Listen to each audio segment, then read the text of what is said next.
It's Tuesday, June 16th, 2026. Don't forget about Juneteenth on Friday. We got a big celebration down at Centennial Lakes if you want to make it down there during the day. So it is Tuesday, June 16th, 2026. It is 7:01 p.m. This is the Edina City Council. And as Director Bennerod indicated, we've been doing these meetings on a hybrid sort of basis. So folks can watch from home. We've been doing it since the time of the pandemic and post-pandemic. People can call in if they want to call in at certain points in the meeting. We've got a couple opportunities tonight. We've got public hearings and then we've got public comment as well. One thing I wanted to cover in advance here is that I think Director Bennerod might have indicated that if it's a matter scheduled for a future public hearing or it's something that's otherwise on the agenda tonight, it's off limits for public comment.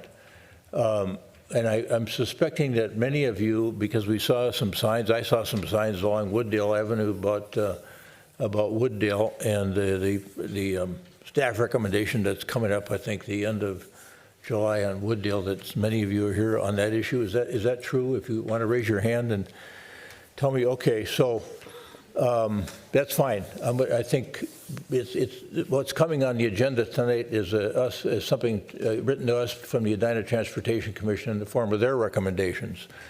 But I don't want to get caught up on that technicality, so I'm going to let folks, we're going to let folks talk. We've had a little conversation up here. Happy to have you here with us and express your concerns one way or the other about that proposed bike lane on Wooddale. And the only thing I would suggest is that as you listen to other people talk, we've had some great input on this already, I can tell you, from a written standpoint, people on Wooddale, people from the bicycling community, a lot of different views, but very, very well expressed. So we're very well aware of the issues involved. So if you think that you might be saying the same thing as somebody else is saying, that your testimony might be redundant, or your concerns that you're expressing might be redundant to somebody else's, you don't have to get up and tell us what your opinion is. You don't want to, but you're sure welcome to, because I remember years ago, there was a guy lived in Edina named Peter Brocious, who ran the Children's Theater. And he told me once, Jim, and he said, you know, democracy and theater both began in Greece. And the point of democracy was all voices matter and all voices should be given an opportunity to be heard. And so that's what we're going to be doing here tonight. We're going to give you a chance to express your opinion. You've got 3 minutes, and you're going to get a yellow light warning you when you got about 30 seconds left. So make sure that you stay on the clock. We treat everybody the same that way. Everybody's opinion is valued, but everybody gets the same amount of time to express that opinion. And so providing that information, let's call the meeting to order. And I'm going to ask our clerk, Sharon Ellison, to call the roll. Councilmember Agnew. Here. Councilmember Jackson. Here. Councilmember Pierce. Here. Councilmember Risser. Here. Mayor Hovland. Here. We did have, back up a second, we did have that phone number up, I think, up on the screen for people that might be watching remote. If you want to put that up one more time before we do the Pledge of Allegiance. There we go. So folks at home, you might want to get this information down, and then we'll catch up with you here in a few minutes. All right, let's do the Pledge of Allegiance. I pledge allegiance to the flag of the United States of America and to the republic for which it stands, one nation, under God, indivisible, with liberty and justice for all.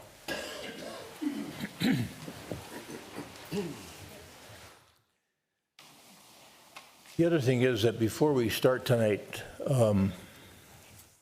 I was out of town it was my wife for a college graduation out of state, and we got some really terrible news yesterday that one of our neighbor boys had fallen in Madison. He was a student at the University of Wisconsin, a Edina boy, and hit his head and died. His name was Raja Chinnakotla, a wonderful young guy.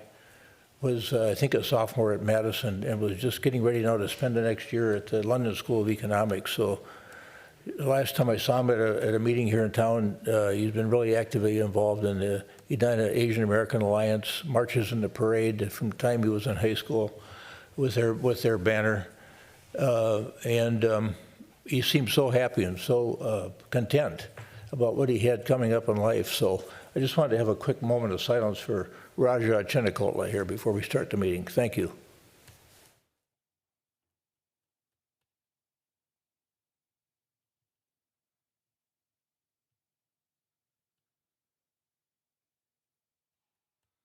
Thank you, folks, for that.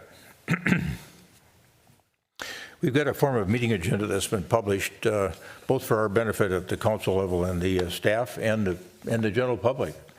Is there anyone on the council or from a staff standpoint that wishes to modify the meeting agenda in any form or fashion? Hearing nothing, is there a motion to approve the meeting agenda as published? So moved. Second. Member Jackson moves, Member Pierce seconds. The adoption of the meeting agenda is published. Any further discussion? Those in favor of adoption of the meeting agenda say aye. Aye. Opposed? Carried. The meeting agenda is adopted. We have something to work from. And now we are at that community comment point, and our practice is that we visit with folks in the audience first that were able to come to City Hall and speak to us in person. And so let's start out. Let's keep that 3 minutes in mind. And when you come up, you don't have to give your address. Remember that. You just give us your name. And if you don't have any kind of a display article or something you want to show the council, I think one of the side podiums is best for making your presentation. So feel free to start. Come on up. Someone want to start it out? Here we go.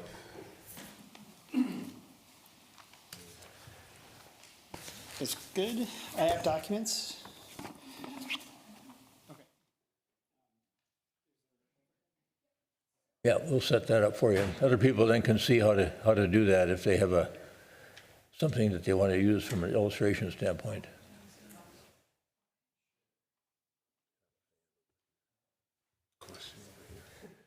Yes, ma'am. He's my neighbor, and we incorporated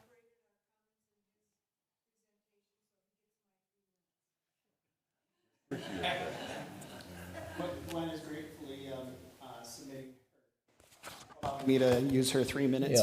Yeah. My name is Ryan Seamers. I've been a resident on Wooddale Avenue for the last 7 years. My family moved here when there was already one lane actually removed from Wooddale Avenue in order to allow a great public amenity, the sidewalk. And we do support the idea of bike infrastructure citywide, but we do oppose this specific implementation in the manner that's being presented. We're asking the council to select option 3. The existing configuration. If option 3 is rejected, option 2 is not acceptable as a compromise for us. It removes all parking for the homeowners who reside in areas that actually need it the most. Segments of the street with only one lane or a single car parking lot, driveway, when we have visitors to our house, this is the only place they can come. And I apologize, that's my own device interrupting myself. Basically, there are several issues with the report that's been submitted. The crash data does not actually support the proposal. In the 19 crashes that have taken place over the last 10 years, only one involved a cyclist and only one involved a pedestrian. 89% of the crashes involved motor vehicles only, and a bike lane does not address this. In the years that we actually had 0 crashes, those were the safest on record, and the reason that actually took place was because of your very insightful move to actually reduce the speeds on our city streets to 25 miles an hour. And I think what you'll see is essentially we have a reduction all the way to 0 crashes for 2 years, and I think the reason that the speeds started to pick up again is because we had a lack of enforcement. This had nothing to do with bicycling. The 85% of the speeds that were observed were up to 34.8 miles per hour by the city's own data. Drivers already ignore the speed limit, and the painted bike lane does not slow down cars. Better enforcement of the existing speeds would result in safer behavior. But most of the accidents also took place mid-block. And I think one of the reasons that actually took place a lot of times had to do more with delivery vehicles or cars pulling out of driveways. The Minnesota Constitution also creates some exposure for the city when it comes to damages for the standards, to the damage standard. Minnesota Constitution Article 1, Section 13 protects property from being damaged by public action without compensation, not just taken. Wooddale's already lost one parking lane to a sidewalk conversion. This would be the second sequential removal from our homeowners. Eliavozit versus Metropolitan Airports Commission also establishes that consequential property value damages from the public infrastructure is compensable. The city's cumulative legal exposure does deserve more formal review before the city takes an actual vote. Measurable property value damage, that's what you're seeing here in this diagram, or these spreadsheets.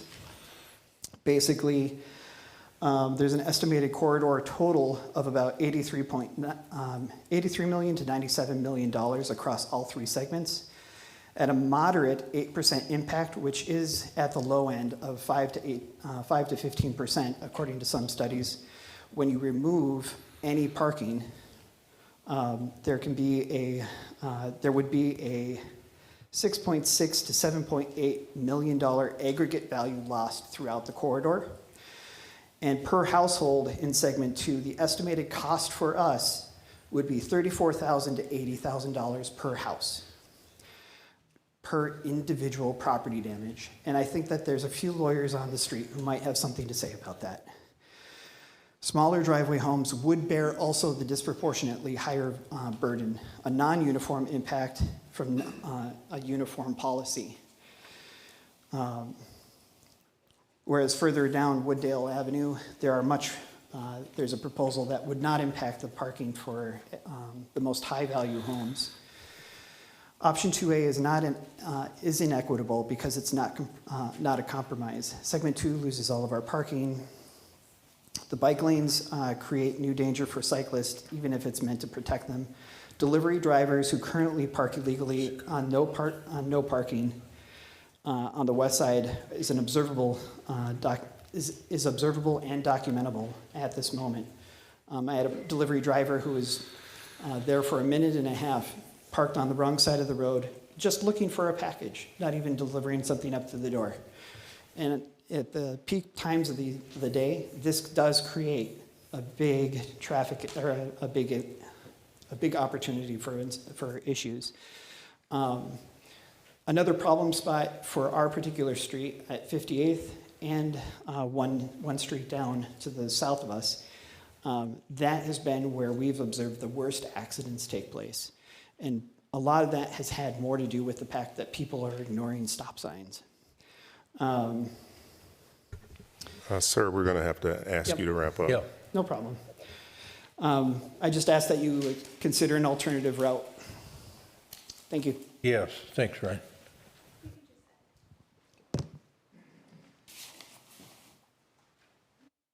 Okay, we're back on the 3-minute clock. Awesome. Hi, my name is Will Madry. I've spoken with you all before. I also bring something to the table that I think a lot of people in this room don't hear from. I rode Wooddale Avenue every day for about a year and a half until I didn't want to do it anymore. I want you guys to support this project and specifically support a protected lane that's 2B or 2C. Those are the best plans to support an all-age and ability design.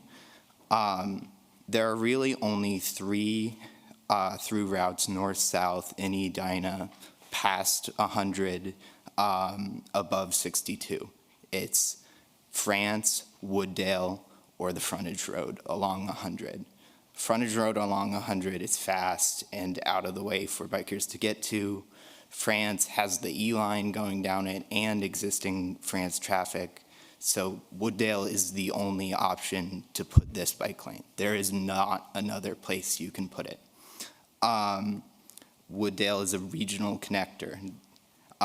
It points right at the Roseland Bridge, Park Bridge, which this city is already investing in and making better and making accessible to cyclists because it currently is not. Most Wooddale homes have driveways. I live in Minneapolis. I don't actually have a driveway, where I can go in to my own yard like with my car. And most homes are at least 2 to 4 minutes away from close on-street parking on off-streets. This is a high-injury network roadway. The city's own report showed that people were speeding 34 miles per hour on this road. Making the lanes skinnier, which 2C does, would make that better. It would slow people down because people are driving at 34 miles an hour because they feel like they can. But all of that doesn't matter if you don't also include a way for cyclists to use this road. The way it is currently set up, I took it on my way here. I work in Cahill, near 100 and 494. The way it's currently set up, when you're going north, you have no facilities. And I was getting close past. Part of Wooddale is closed right now, but like in the parts that are not closed, like it was exactly how I remembered it, unpleasant. So I really, really urge you to go with option 2. Thank you. Thank you, Mr. Madry. Folks, we're respecting everybody's opinion in here, and there's not going to be any clapping or jeering or cheering of any nature. This is a protected environment for people. It's a safe place for people. We want everybody's opinion protected and respected.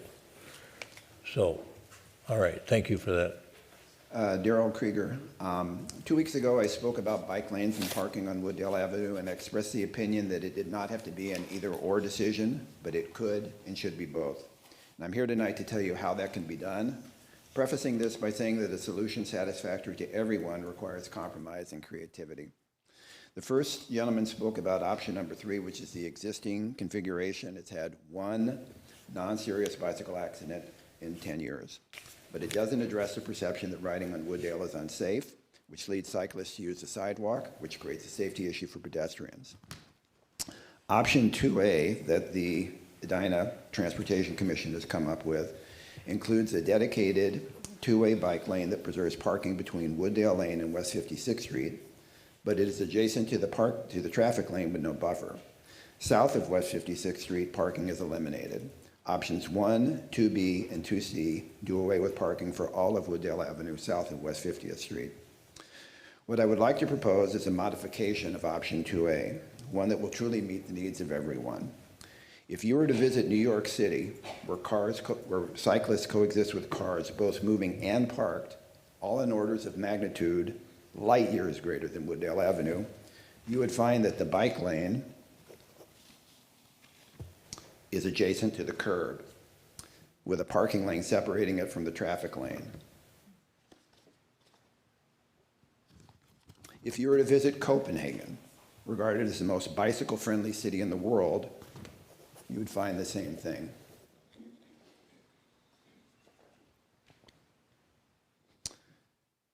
To be able to have both on-street parking on Wooddale Avenue from West 50th Street to West 56th Street and a protected bike lane that people would actually use, the two-way bike lane should be next to the curb with a striped parking lane between the traffic lanes and cyclists. A diagonal crossing should be installed on West 50th Street, like what you would find on the southwest corner of Lake de Macaska, to allow bicyclists coming out of the Country Club neighborhood in Wooddale Park to cross safely to the bike lane on the east side of Wooddale Avenue. Until the bridge over Minnehaha Creek gets rebuilt, cyclists will need to walk their bike on the sidewalk on the bridge. South of West 56th Street, Wooddale Avenue should be narrowed to 27 feet with 2 10-foot traffic lanes and a 7-foot parking lane. The 4 feet gain plus using 4 feet of city right-of-way would allow for the creation of a multiple-use sidewalk with a painted two-way bike lane and sidewalk for pedestrians. This has been done in Minneapolis and in Richfield to great effect. Makes the intersection at Valley View much safer as well. So in summary, this proposal provides protected bike lanes and preserves parking for the entire length of Wooddale Avenue, plus makes our sidewalks safe for pedestrians again.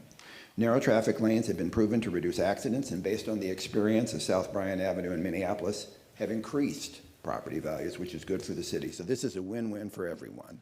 And I would encourage you to give this your consideration. Thank you. Yeah, thanks, Daryl.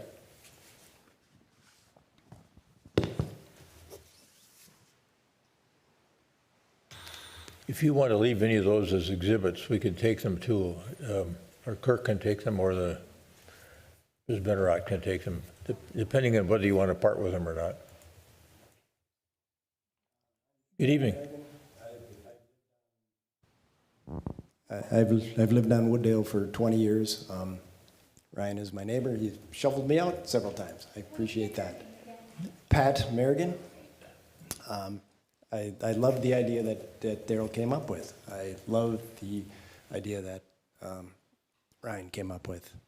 To lose parking on Wooddale Avenue is a detriment to the people that live along the street. It is difficult enough, to find places to park. I'm sorry, I'm ad-libbing all of this, but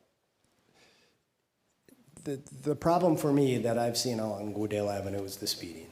That is what makes it a dangerous road to drive along. I've suggested alternatives. I wrote you all an email today. Speed bumps would be, the way to go. Because I have worked in St. Paul for 20 years, and I have biked from Edina to St. Paul probably 70% of that time. And I've really never felt unsafe, or it's no different than any other city street, okay? There's a designated bike lane. It works well. To take the parking completely away from the people that live along the street makes it difficult for the people that live there. It's my opinion. It's not fair.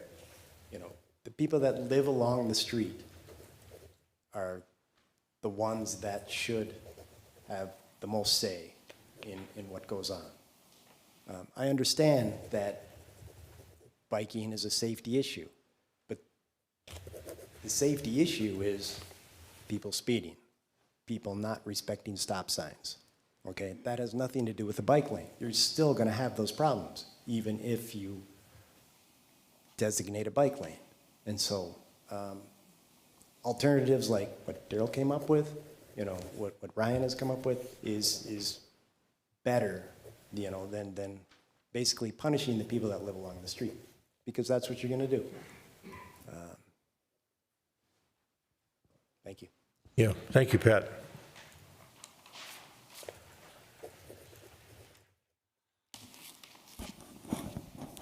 Good evening. Want to pull that down a little bit more? You can, there you go. Hi, my name is Ellery Buckley. I'm asking you to vote against eliminating parking on Wooddale Avenue. I live at 5309 Wooddale, and this affects me and my family. If friends come over for a play date or sleepover at my house, everyone has to park in our driveway, and that means I could only have 3 or 4 friends over. When you were a kid, you probably cared a lot about being able to have friends over. If you were me, what would you want to have happen? Please vote no. Thank you. Thanks, Ellery. Thanks for coming tonight. Hi, I'm Amy Buckley. I'm Ellery's mom. I also live at 5309. I just want to say thank you to all of you for your first service to our community and for the opportunity to speak. I want to encourage you to vote against eliminating parking on Wooddale Avenue. We live right on that street. We see the high speeds of driving, including seeing cars go past the stopped arm of school buses picking up children. So we see the safety risk associated with speed far more than we see the actual circumstances that affect bikers, though we acknowledge that they exist. I wanted to point out, others have spoken well to this issue, but I wanted to point out two risks that I see to eliminating parking. One being, if people have to park cars in their driveways, the difficulty of backing out of a driveway onto a busy road is a much more challenging maneuver than pulling out of a standard street parking space, and that increases risk to the drivers, to pedestrians and cyclists. I also wanted to encourage you to consider if we move cars to side streets, that actually creates more compressed transit space on those roads, which are more likely to have child cyclists, more likely to have pedestrians, and it actually creates more risk on those less traveled roads as well. So I urge you to consider a less restrictive solution than eliminating parking. Thank you. Yes, thanks, Amy.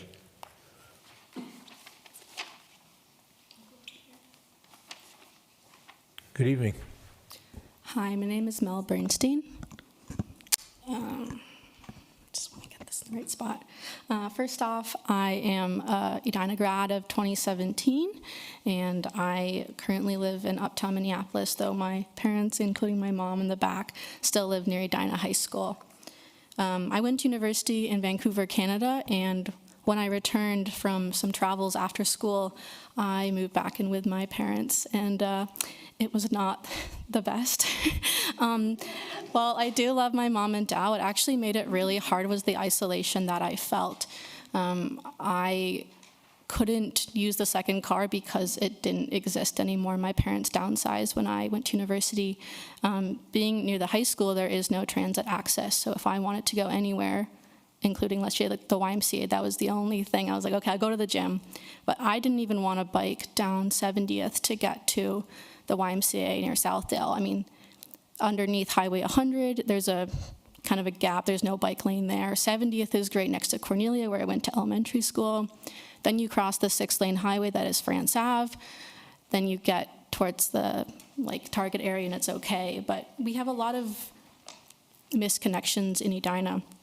I just want to say, thank you to Andrew and Nick, who I know have been doing a lot of work in the city to think about not just cars, to think about other ways of getting around. And I want to speak, as I mentioned, about independence and trying to give voice to people that maybe aren't here tonight.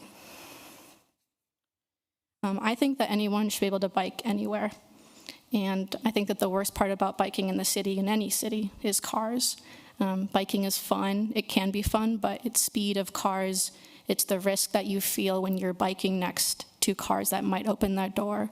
There was actually a cyclist in Chicago that recently got killed, and that was very sad. I think that everyone should have the chance to bike or get around however they want. It might be an electric scooter, it might be an electric trike for those who are impaired mobility-wise, as well as 10-year-olds biking to school, or I don't know, maybe a middle schooler who wants to go to their friend's house. They want to go to a sleepover. And I remember going to a sleepover, but I also would love to bike to my friend's house. I think that would be awesome. And we need to build stuff that allows people to have a choice of how they get around. I'm not following these notes at all. I will be honest to say that Wooddale is really tricky. I think that if it was Vernon or if it was Valley View with a much wider right-of-way, which means the distance between each side of the road, it would be a much easier decision. We can keep parking, we can have a bikeway. Wooddale is really narrow. It's really hard to get parking and a bikeway. Right now, there's a bikeway going south, but not north, if there's parking. Ms. Bernstein, need to have you wrap up. Okay, vote for 2 and think about safety for all users. Thank you. Thank you.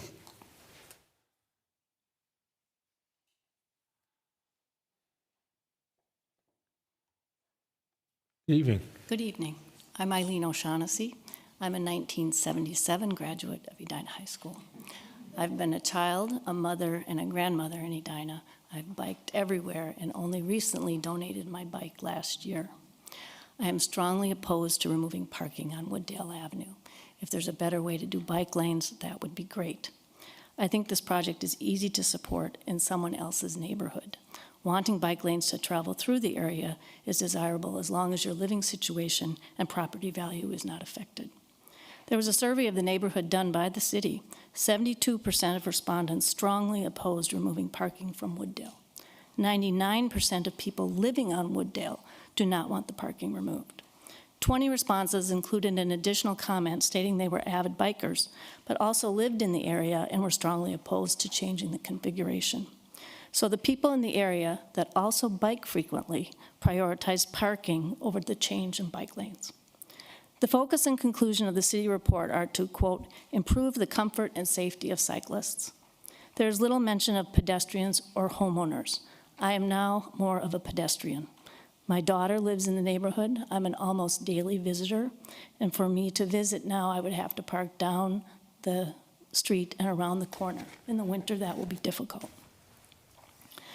There are no statistics about the number of cyclists on Wooddale in the city report. I do walk frequently, and in a recent 2-hour period, there were 4 cyclists on a beautiful spring day.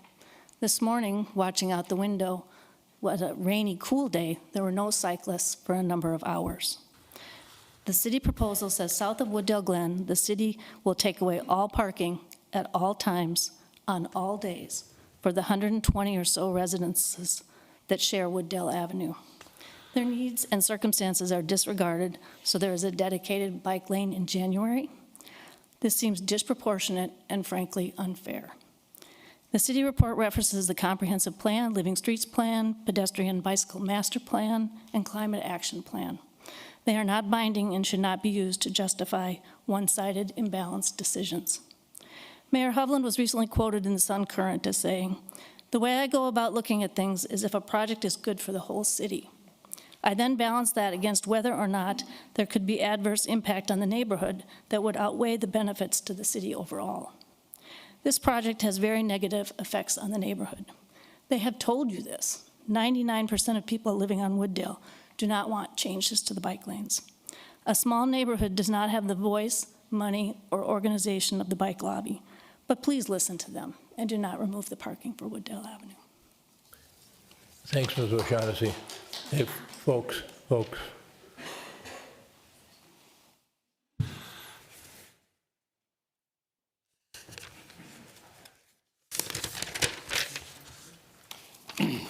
Good evening, Mayor.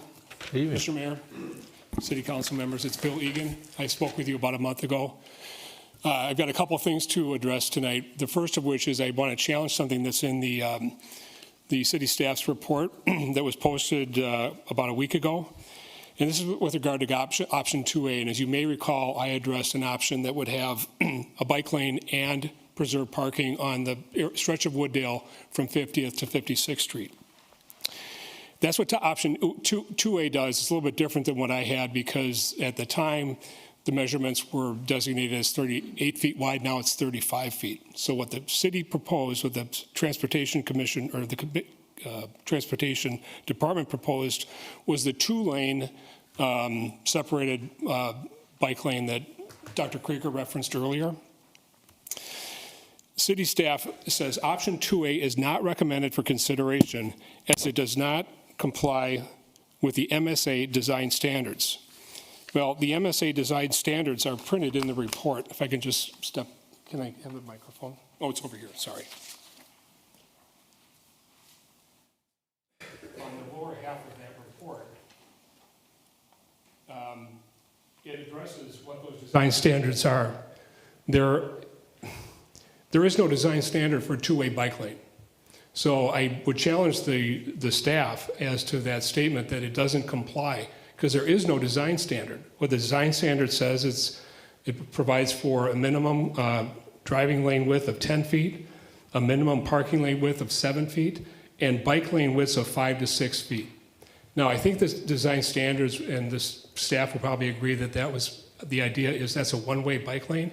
But for off-road use, this design standards do provide for an 8-foot wide 2-way bike lane. And there's no reason why you couldn't put a 2-way bike lane on the street. If it requires a variance, those variances can be petitioned to the Minnesota Department of Transportation, and they're relatively easy to obtain. So I'd strongly encourage the City Council to consider option 2A, put the staff on it to see what needs to be done to make sure that that gets approved. And one of the reasons why 2A is a good option is because option 3 is the best for all the Wooddale residents, and I would encourage, again, the council to adopt that. Option 2A is the next best solution because it provides the lowest impact to the residents of the street. It preserves the residents' right to use and enjoy their property.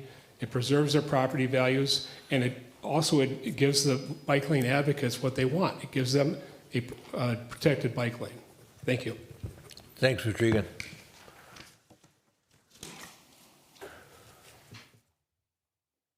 Good evening. Good evening. My name is Jason Morrell, and I'm a homeowner on Wooddale Avenue, and I'm here tonight to voice my opposition to the proposed parking ban on Wooddale Avenue. Mr. Mayor, some of my speech is going to be a little redundant, as you've already said, but this is worth repeating. Every resident who has spoken both tonight and on June 2nd of Wooddale is against the proposed parking ban, and the only speakers who are for it are either residents of Minneapolis or members of the Transportation Committee who do not live on Wooddale.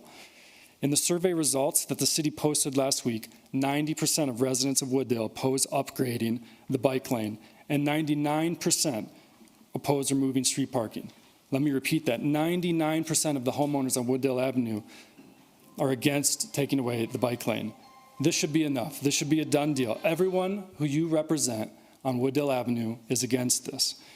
The proposal states that this would improve safety. This is flawed on many levels. I have never seen a biker in my time on Wooddale not be respected. And in fact, most of the time, they are either riding in the middle of the road and ignoring traffic laws or riding on the sidewalk, even though a bike lane already exists. In fact, this morning, I saw an adult male riding his bike on the sidewalk. The data that the city provides backs this up, with only one crash in 10 years involving a bike, and it did not result in injury.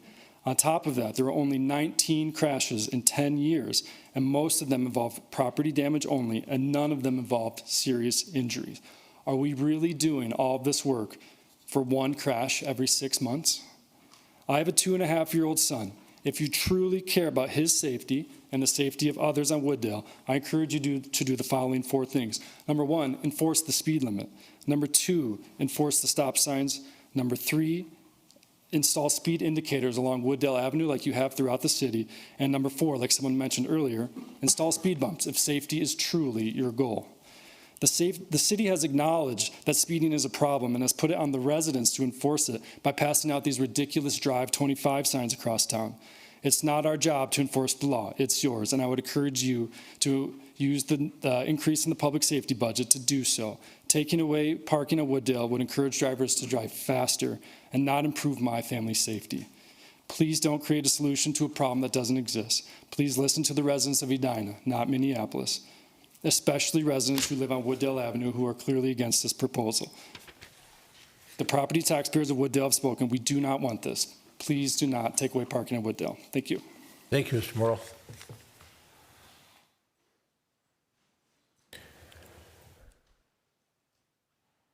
Good evening. Hi. Hi, my name is Brennan Galloway. I live right down the street on 50th. Our driveway comes out to 50th. So I get living on a busy road. I get backing out of a busy road. I get, limited parking options. I also have 4 kids, ranging from 8 down to 2 years old. 3 of those have gone to the Edina Community Center, Early Learning Center, and we bike there basically every day. So we bike down Wooddale every day to and from school for them, and they're, ranging from 3 to 5 years old when they're going there. So we don't feel it's safe to ride on the street. We ride on the sidewalk, which for the most part works out pretty well. We do get in people's way on the sidewalk. We do, make our way down, and they love it. And one of the reasons that I'm here is, having a protected bike lane would be immensely helpful for us and the other families that we know who live around here and trying to get to and from the ELC.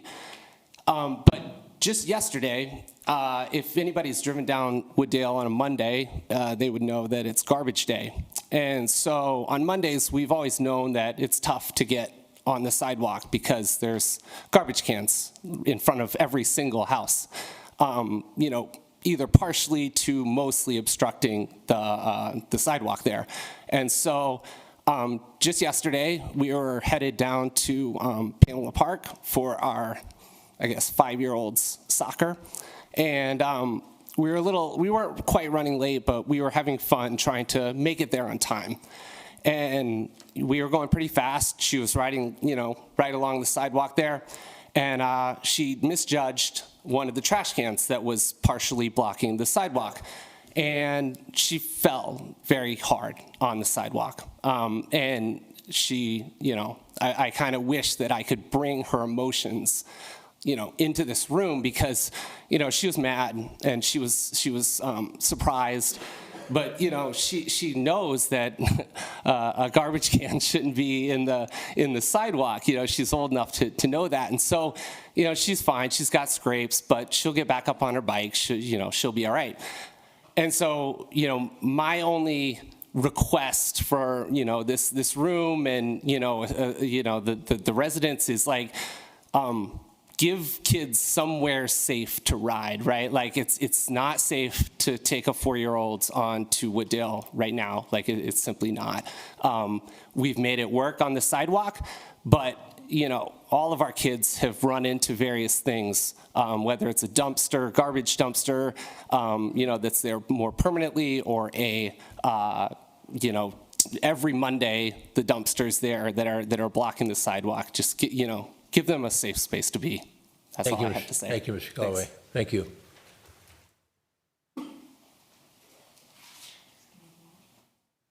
Good evening. Good evening, Mayor and City Council. My name is Max Weinberger, and I am a homeowner on Wooddale. I'm asking Council to choose option 3 and keep the current configuration on Wooddale. I understand the desire to improve bike safety. I bike. My daughter just learned to ride a bike without training wheels 2 weeks ago. I want safe routes for families, but this proposal has to work on the actual street, not just in a diagram. And on the actual street, removing parking does not remove the need for curbside access. Amazon trucks will still come. UPS and FedEx trucks will still come. USPS will still come. Grocery deliveries will still come. They will not disappear because the street is repainted. Today, those vehicles often use the existing parking lane. It's not perfect, but the street has a place for them to stop. If that parking lane is removed, where exactly are they supposed to go? In real life, delivery drivers generally stop near the address. They generally do not park around the corner and walk from side streets, and they generally do not pull into residential driveways. As a Wooddale resident, I already see delivery vehicles stop in the southbound travel lane under the current configuration. So the likely result is predictable. They will stop in the bike lane, the buffer, or if a physical bike lane barrier is used, they will block the now narrowed travel lane. That is not a minor issue. National parcel data shows U.S. households average just over 3 parcels per week, and parcel volume is still increasing. Applied to roughly 144 adjacent properties in the parking relevant residential segments of Wooddale, that is more than 24,000 parcels per year. Those are not theoretical trips. Those are frequent daily stops. Now, compare that with the geometry that's been proposed. A common delivery truck is roughly 8 feet wide. Before even thinking about mirrors and clearance, an 8-foot delivery truck does not fit in a 5.5 or 6-foot bike lane. So if the parking lane is removed, the obstruction does not go away. It moves into the bike lane or the travel lane. That is the practical issue I do not see addressed in the report. No mention of delivery trucks at all. The same is true with the crash data. 19 crashes, One involved a bicyclist, one a pedestrian. If speed is what we're trying to solve for, then let's address speed directly. But the record does not show that removing 129 parking spaces is necessary or proportionate. It does not appear to show whether any of the crashes were due to the current parking configuration. It does not show where daily delivery vehicles will go. And it does not show that the new configuration will function better in real life. So the question is, what problem are we trying to solve? And are we creating a new one? Thanks, Mr. Weinberger. Thank you. Need to have you wrap up. Yeah, thanks for that. Thanks for those, appreciate those thoughts.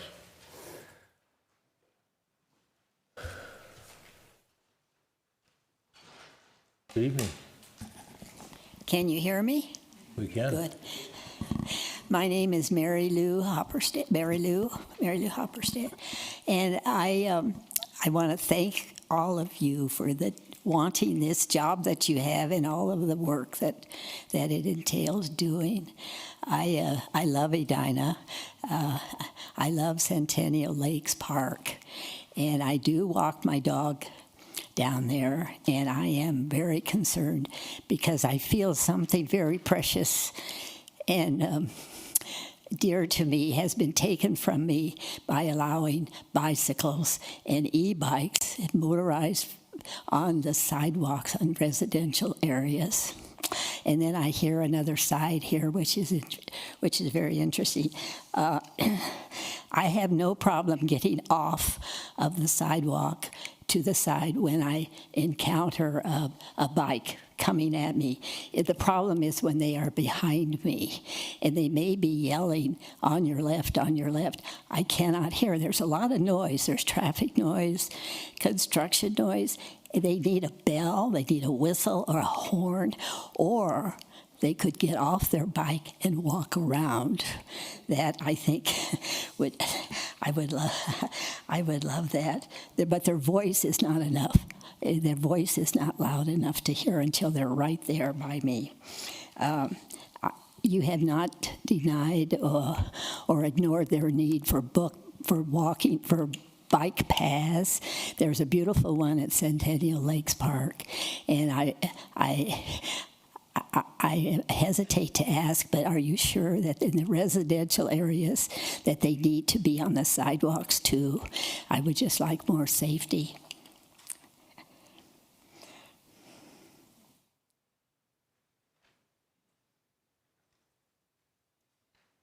I want to thank you for this opportunity just to speak. And I do believe that these bicycles in residential areas are an accident waiting to happen. And if they could just, when they're going around pedestrians, walk. They can get off and walk, of course, unless they're in a hurry.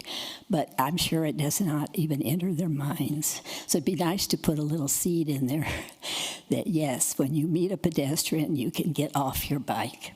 Thank you very much. Thank you, Ms. Hopperstead.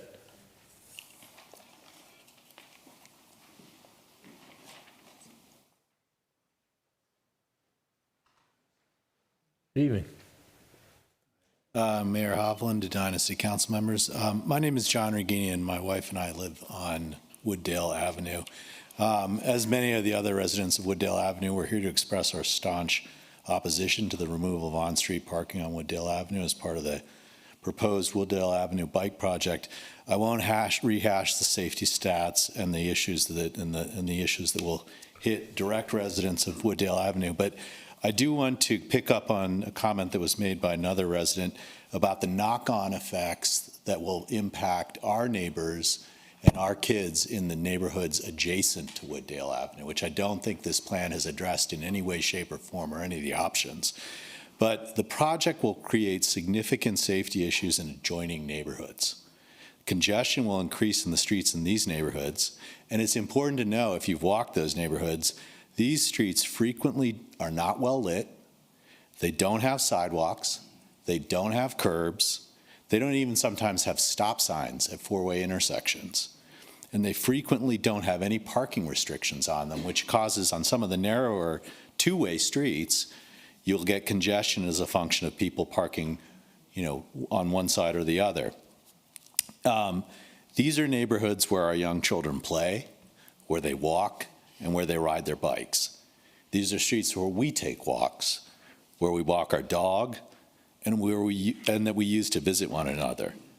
With more personal visitors and service and delivery vehicles parking in these neighborhoods, our safety and the safety of our neighbors will become increasingly compromised as traffic increases and visibility is lessened. So please vote for option 3 to maintain the current existing roadway configuration and against any option of the project that imposes unnecessary hardship on the residents on or around Wooddale for no real safety gain. Perceived safety gain, perhaps, but no real one based on the data. Thank you. Yes, thanks, Mr. Regini.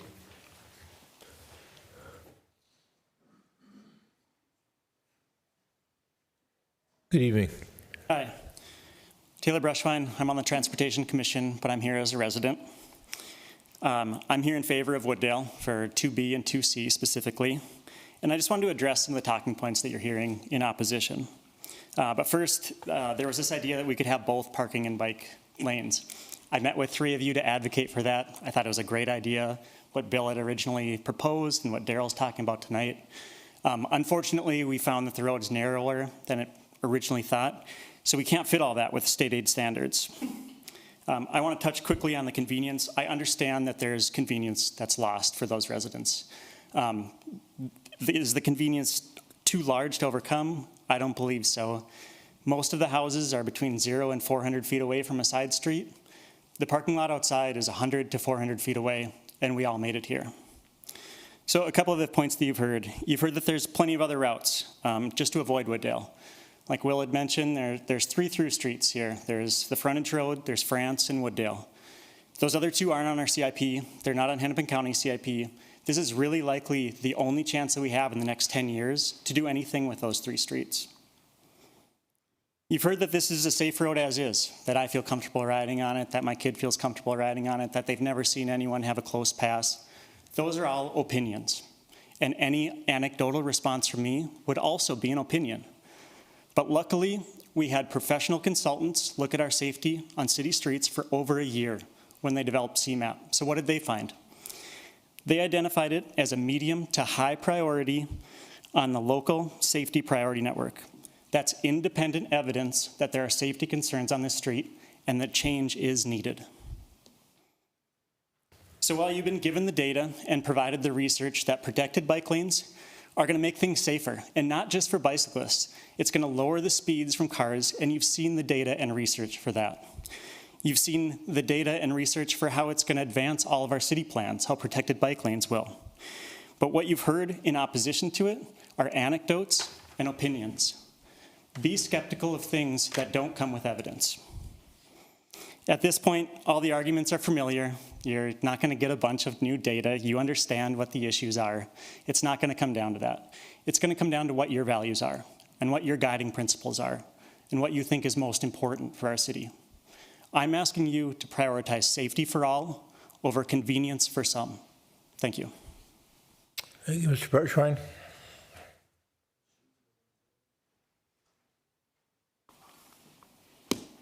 Hi there.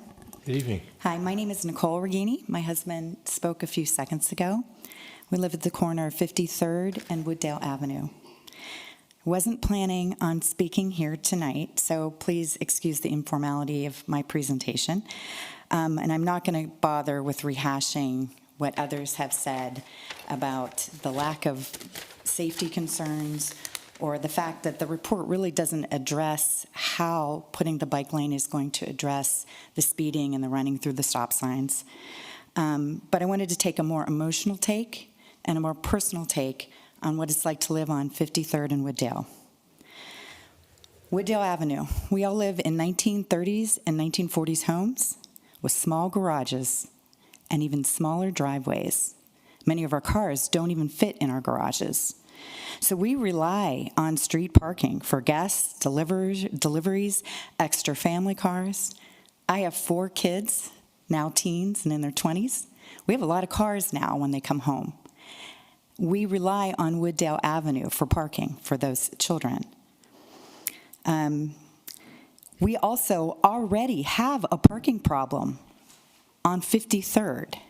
So the suggestion of why don't we just walk 400 feet and park on one of the side streets, there isn't parking on the side streets all the time.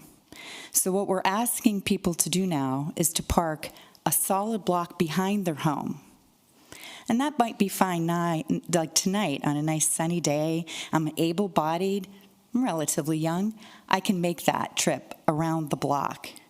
But what if my 87-year-old father comes to visit me in the middle of January? Is it super safe for him to walk that extra block or two? How about my pregnant neighbor? Should she be asked to walk a couple of blocks to get to her own home? When my 16-year-old daughter finishes her shift at Caribou at 11 p.m. at night, where should she park? A block away at 2? There's no sidewalk. There are no streetlights. She's walking in the middle of the road. What if I have groceries? What if I have multiple car seats to get in and out of my car? Where are the cars going to park for the Edina Homecoming Parade, the art fair, the 4th of July? Right now, as we're sitting here, the Edina Country Club is hosting an event. I counted. There are 29 cars parked on Wooddale Avenue, and that is from like 52nd and 53rd and on north. Where will those cars go? The answer is those cars are going to go on Kellogg and Oaklawn Avenue. There's no permitted parking there. There are no sidewalks, very limited streetlights, and there are no curbs. And as my husband mentioned, this is where my kids learned how to ride their bikes, on those back streets. This is where they rode their bikes to school every day. They didn't take Wooddale Avenue when they were little. They just went up a side street. It's not really a big deal to cut over one and come up Kellogg Avenue. Ms. Regini, I need to have you wrap up your comments. Sure. So I don't think the report or really anyone else has addressed what is going to happen with these extra cars and what will happen to us. It doesn't seem like a very family-friendly option for those that live in the neighborhood. Thank you for that. Thank you. Thank you.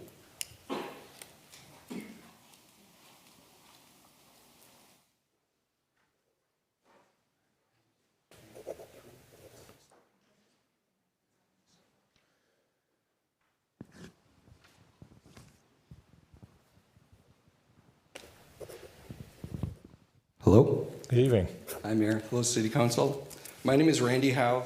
I live on Wooddale Avenue, and I came here to speak on trying to keep our parking. The city has identified a path forward that improves bicycle safety while retaining parking along portions of Lower Wooddale. That matters because Wooddale is more than a transportation corridor. It's a neighborhood street that serves residents, caregivers, contractors, delivery drivers, churchgoers, and families hosting guests. Parking is part of how that street functions every day. And a couple of photos.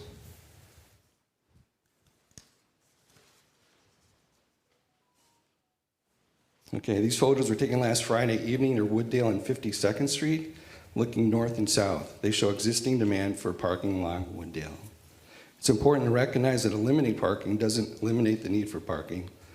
Folks will still need a place to park. That demand does not disappear. It simply shifts to the neighboring residential streets, many of which are narrower than Wooddale and less able to handle extra vehicles.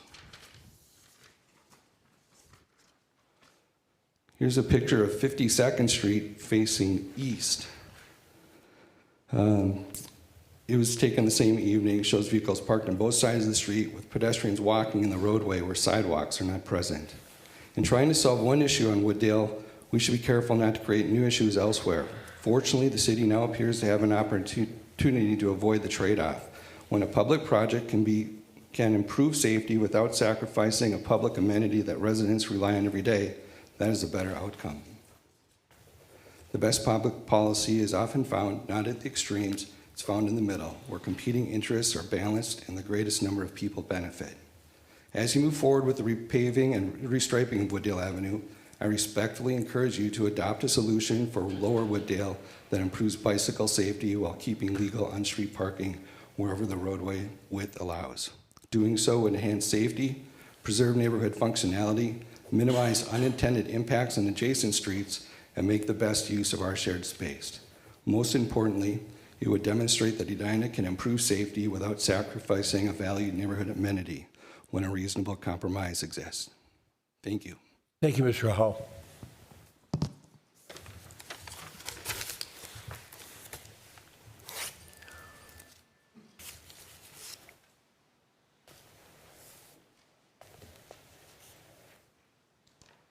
Hi. Good evening. My name is David Dahl. I live on Sunnyside Road in Edina. And I strongly oppose any reduction in Wooddale on-street parking. The engineering department has presented options regarding bike lanes and parking. The supporting documents do not dictate any specific outcome. Instead, they call for context and equity.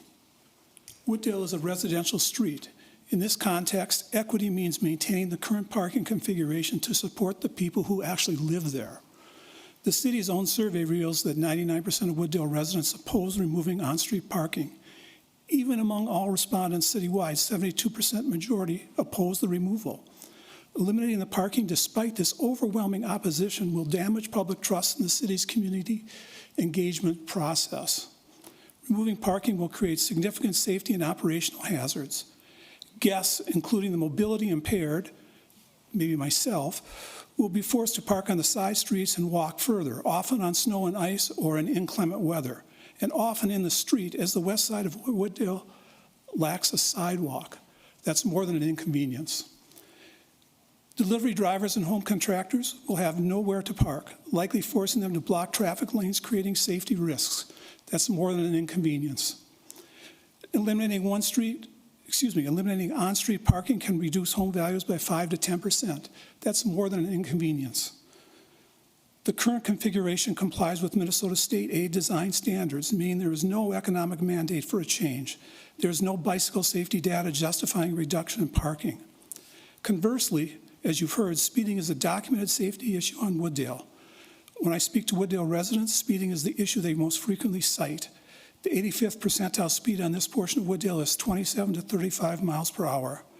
The Living Streets plan indicates on-street parking reduces traffic speed. This council must prioritize the voices of local homeowners over organized interest groups. The 2 letters on the city's site advocating for aggressive bike lanes are from the Bicycle Alliance of Minnesota and its very own chapter, the West Metro Active Transportation Alliance. These nearly identical letters are dated March 2nd and March 3rd, before Wooddale residents even knew of the parking proposals. You may recall that residents were informed by a letter from the city dated March 6th, after these advocacy groups had already weighed in. Obviously, the bicycle lobby is organized, very well funded, and well plugged in. The proposed changes offer no benefits to pedestrians or the mobility impaired. Instead, they place an unfair, unshared burden on Wooddale homeowners to benefit a single group. Please protect our neighborhoods. Do not reduce on-street parking. Thank you, Mr. Dahl.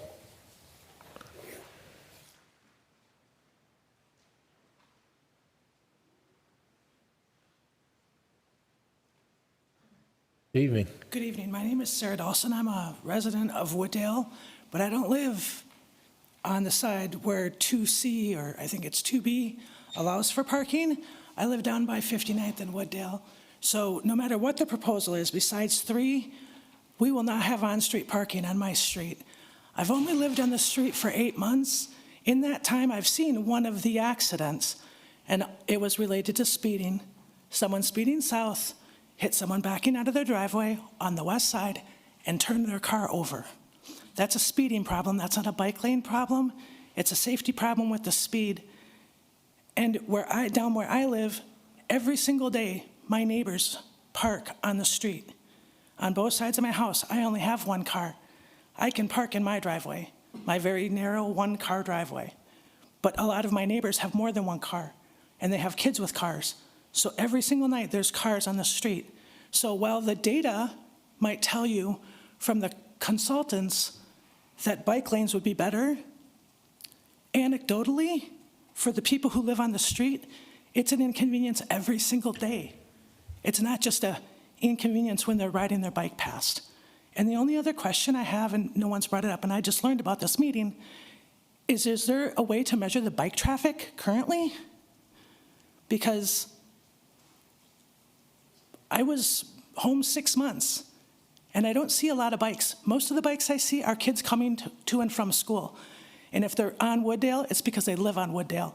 They're not using Wooddale to get to school. My son rides his bike to school, and he goes down one block and gets off Wooddale. Thank you very much.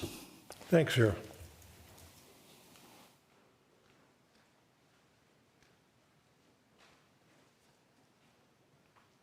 Hi, I'm Ann Cassett, and I live on 54th and Wooddale, and I've been a member of the community for over 35 years. And I'd just like to thank everyone on Wooddale Avenue for coming to this meeting tonight. It truly does take a village. And I'd also like to talk about the elimination of parking, and many of the points have been brought up tonight, so I'm not going to reiterate them. But I just want to say one important thing is that it's very important to listen to all of us and not the influential bike lobby. And also, again, 99% of the people that live on Wooddale oppose the removal of parking. These are your constituents. And the last thing I'd like to do is invite every single one of you over to my front yard, and we could chit-chat, and heck, I'd even have a happy hour. And you can watch the traffic, and you can watch the bikes and see what really happens. Thank you. Would your husband play the guitar out there too? Of course, for free. Yeah, okay.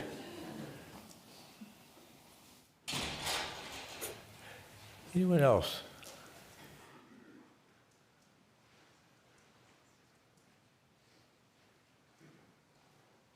Good evening, Mayor, council members, staff. My name is Luke Van Santen.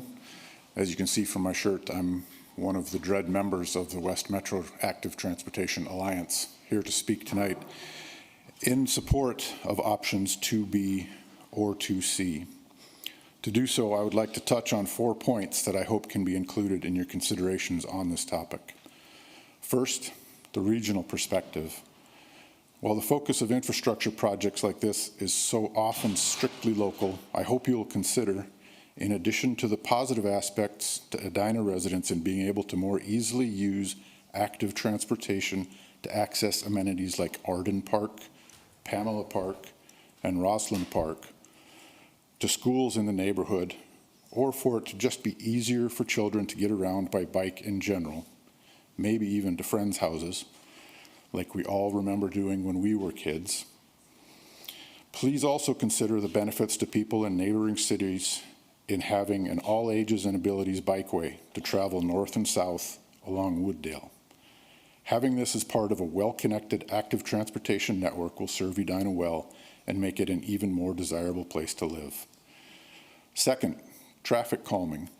Kudos to staff for designing roads with 10-foot lane widths.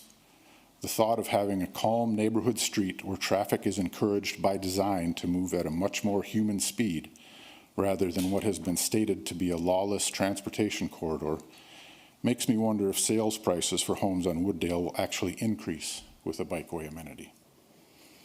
Third, parking. When my wife and I were recently planning to buy a car, one of the criteria that came up was whether we would be able to carry more than 4 people.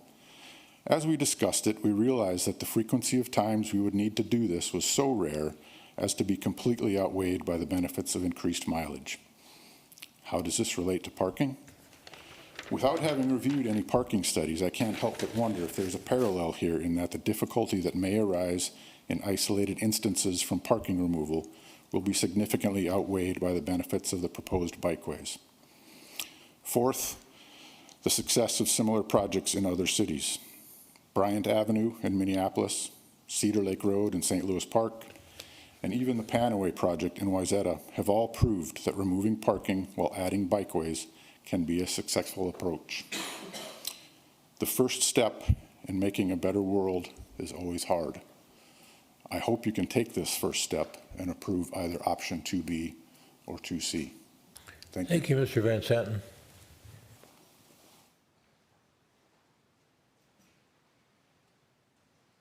Good evening. Hi, my name is Hong. I'm Hong Dang, and I am grateful to be here to be able to share a little bit of my side of the story. I don't live in Edina, although it is a very lovely place.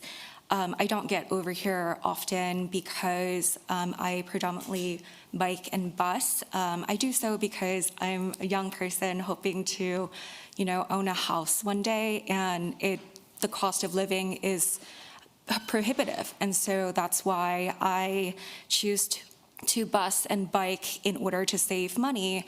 And the finance have actually been going in my favor. I save $10,000 a year to not own a car.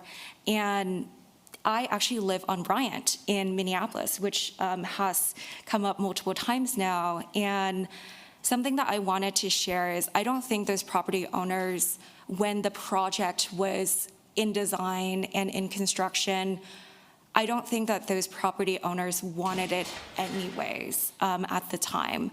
But I think now that we've seen the popularity that even, I'm in Edina and we're still talking about Bryant in Minneapolis, there is a certain time, a temporary time of growing pains, of just readjusting. But I can assure you, I bike on Bryant all the time. Delivery drivers do come there, but it's a much calmer street because the road is narrower, and it's just a fantastic place to be.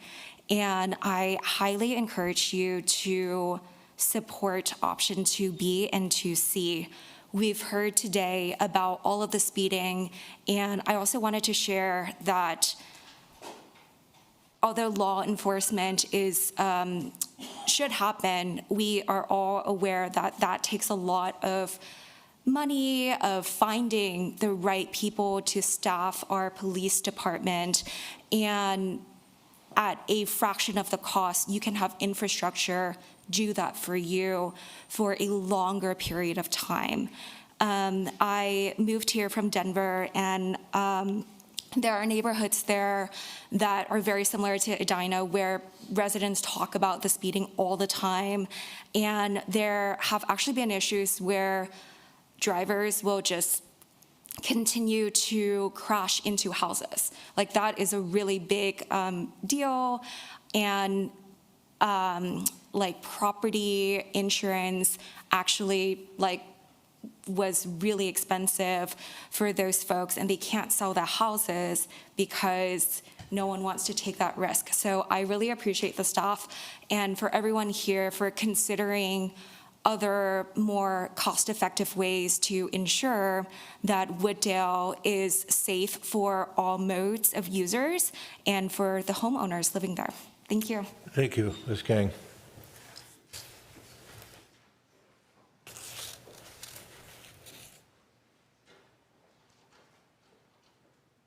Good evening. Hi, I'm Adriana Jennings, and I live on Wooddale. Thank you for the opportunity to speak. I'd like to make 3 points. This is not anecdotal. Removing the parking is actually affecting over 100 hardworking, tax-paying, voting families in Edina. It's a fact. Point number 2, bicycles are not on rails. So there are not only three ways to get across from one side of the city to the other. There are many, many ways. And when my children and I were going around riding from our place over to Harriet, Lake Harriet, we found many ways to get there. So Wooddale is not the only path.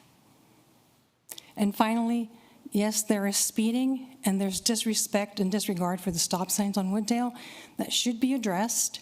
But if we're asking our police department to do that, let's give them the resources. That's all. Thank you. Yes, thanks, Ms. Jennings.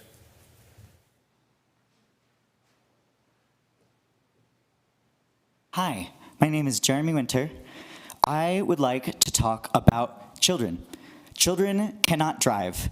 A vote against a bike lane will prevent children from being able to navigate north-south through the city safely. Children, especially teens, need autonomy. They need to be able to get around on their own with their friends without being forced to rely on their parents for travel. Would anyone in this room let their child bike on Wooddale Avenue in the Sharrow? The reason you don't see bicyclists having issues on Wooddale is because any sane person would be terrified to bike on Wooddale in its current state. Only a separated bike lane will change that. If we want less traffic congestion on our streets as well, we need to give people viable alternatives to driving. I've heard people tonight talk about where their teenage children will park. What if your teenage child didn't have to park? You know, we could have really awesome options in the future. I know it's easy to be fearful, but this could be such a positive change for the city of Edina. We've talked about sidewalk safety concerns. If you want cyclists to get off the sidewalk, a great way would be to give them a viable alternative to the sidewalk, like a bike lane. I think that would be great. If we want to slow down cars, studies have shown the best way to slow down car traffic is to narrow the width of the street. And these plans do that excellently by reducing the lane width to 10 feet. A great way to slow down car traffic like people here are concerned about. And Bryan Avenue in South Minneapolis is a great example of how a good piece of bike infrastructure can actually increase property values. Sure, in a vacuum removing parking might lower your property values, but you have to think about what we gain in exchange. It's not as simple as just a loss equation. But it's easy to be loss averse. When you live in a certain way and you use something all the time and you know tangibly what that means in your life, it's so hard to imagine the nebulous future of something you don't currently know and think about having to change your own habits. But I assure a lot of the people here that with the bike lane, you might really love it.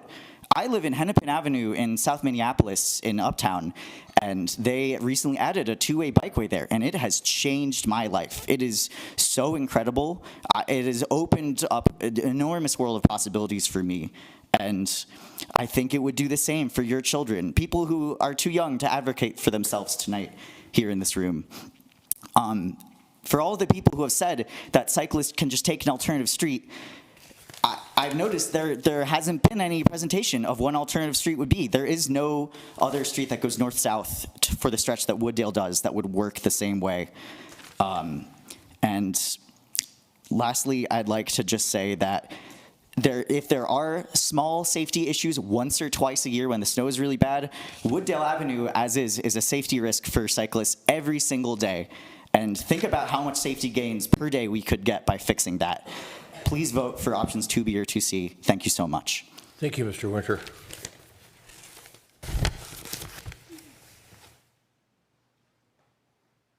Hello, I'm Alexander Conan.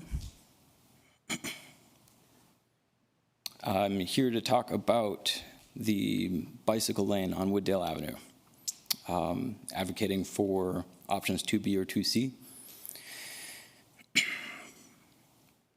Roads are for people.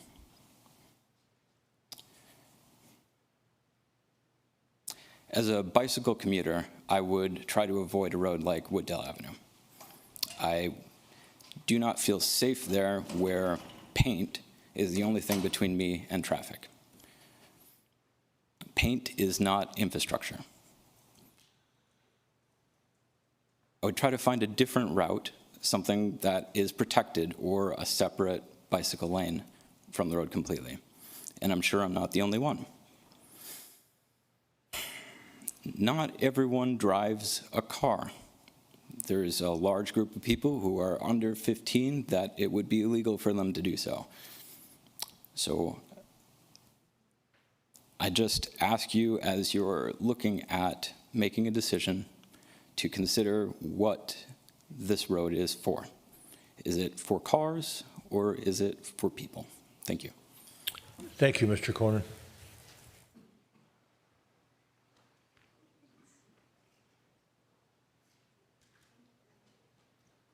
Good evening. Hi, my name is Molly Smith and I live on Wooddale.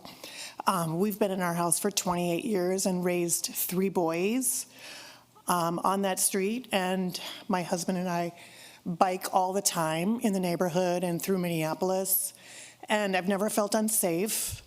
I don't think my kids have ever felt unsafe. I think we're very smart about how we move, and I think both things can be true, that it's good to have a bike lane and it's good to be able to park. I think the way it's set up now is serving both purposes. Again, we ride on Wooddale on our bikes all the time, almost every weekend, and during the week if we have time. And I don't see it as a problem, personally. And because I live there and also bike and also drive a car, I think I'm good the way it is. So anyway, that's all I have to say. Thanks, Ms. Smith.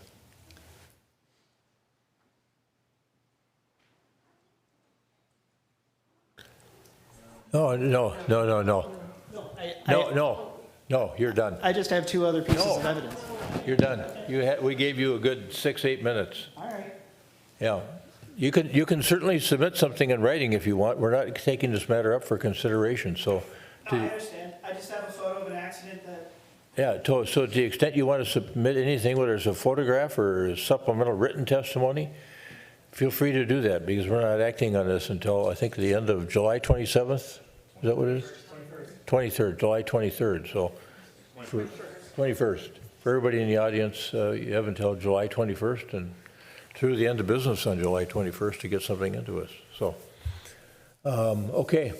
Anybody, excuse me, anybody online on committee comment? Yeah, we've got somebody else who may have another issue or this issue. Another one of our residents. David Frankel. A couple issues I've brought up in the past about Wooddale which want to be ignored. And the fact is we have winter. And since I've lived here 15 years, I bike all year long, including the winter. The city does a terrible job of doing curb-to-curb snow plowing on Wooddale. And I realize that street's going to be rebuilt next year, but it's really impassable right now for a bicycle, especially along between 52nd and 53rd, where there's some major potholes. And resurfacing a street is no excuse just to let it go. And I've spent the last 2 or 3 weeks emailing, coming to community comment, and going to Edina's 311 to get the buckthorn removed from overhanging the bike lane on the west side of Wooddale Avenue. I do this every year. I've been doing this for at least 10 years. The city won't do it without a complaint. Plus it's buckthorn. And I had to do an Edina 311 after the Edina Country Club cut back their hedge to remove the trees along the Wooddale Bridge. Why do I have to make so much work to make that street safe for everyone? And now we have major potholes still remaining on that street. The one thing I will say is I'll thank the city in the last couple of days. They have cut back the trees along the Wooddale Avenue Bridge, so I don't have to curve around, go into the car traffic to go around a tree that's overhanging the street. You talk about safety. There are some very basic things the city can do to make this city safer. One of those, if you go on the walk with the mayor and through Pamela Park, you'll see trees overhanging the pedestrian path, which is also used for biking. There's a lot of dead trees in Edina. That problem is not going away.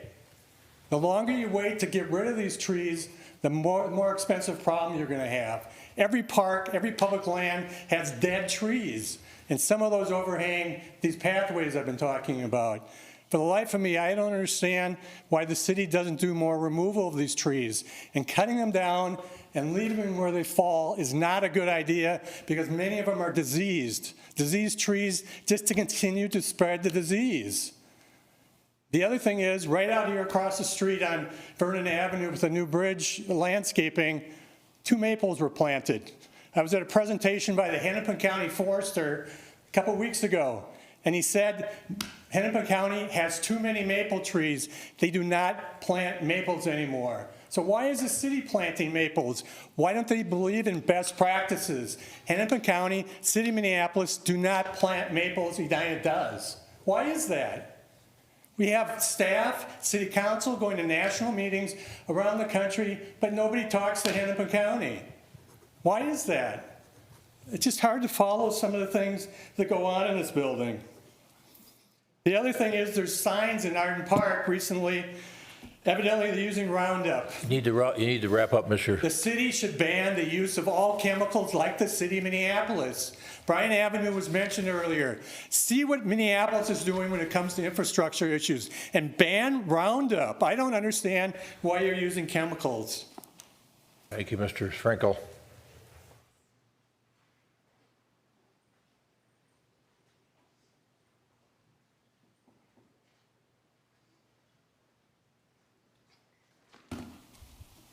Thank you. Good evening. Good evening. City Council and Mr. Mayor. I want to provide three counterpoints to something I've been hearing tonight, actually from residents that don't live here. Chris Hill, I live on Wooddale. Thank you. Sorry about that. Thanks, Chris. We've heard that there's no teen biking. We've heard that there is no alternative streets. And we've heard that Bryant Lake has been a super success. There's a ton of teen bikers. I have teens myself that bike to school. I've been with the mayor at Concord on Bike to School Day. There's hundreds of bikes. The kids are so lucky to have these great bikes. Number two, Bryant's a success for the biking lobby. Go talk to the people that live on Bryant to see if they actually think that Bryant was a success. They lost their parking. They're not happy. Who loves this? It's the biking lobby, right? And God, good for them. And then the last one would be there's no other alternative, and there is an alternative, and it's the frontage road. There are no houses that face the frontage road. There's no parking to eliminate from the frontage road.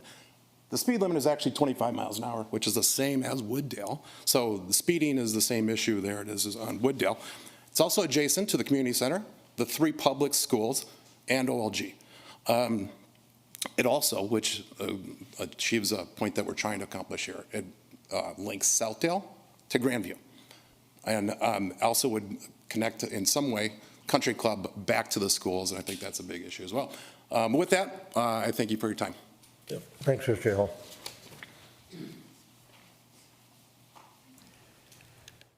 Folks, anyone else? Okay. Dr. Betterat, do we have anybody online that wishes to address the council? Okay, you all came here. It's good. All right. Well, thanks for being here this evening. And you certainly don't have to stick around for the rest of the meeting unless you're interested in some of the other topics. Like parking at 50th and France, or, pick your favorite topic. So thanks for coming in tonight.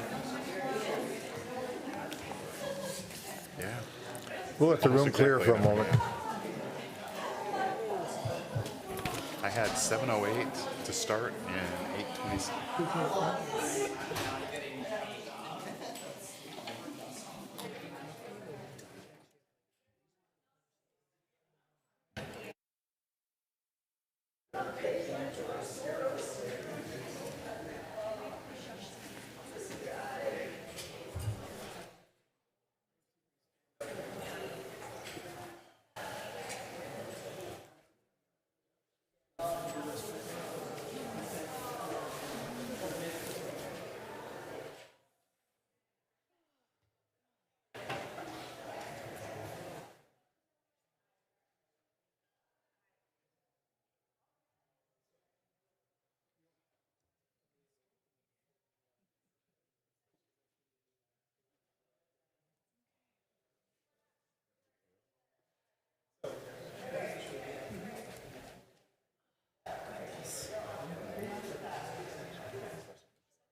Any idea what that project cost on Bryant Avenue?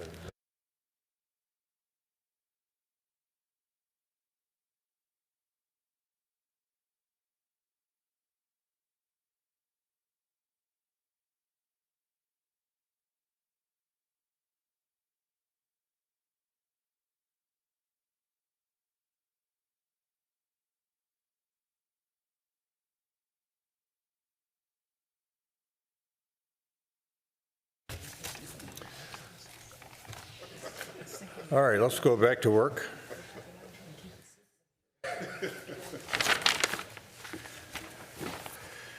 Next thing on the agenda after community comment is the city manager responding to comments from the last meeting. And he has done that online.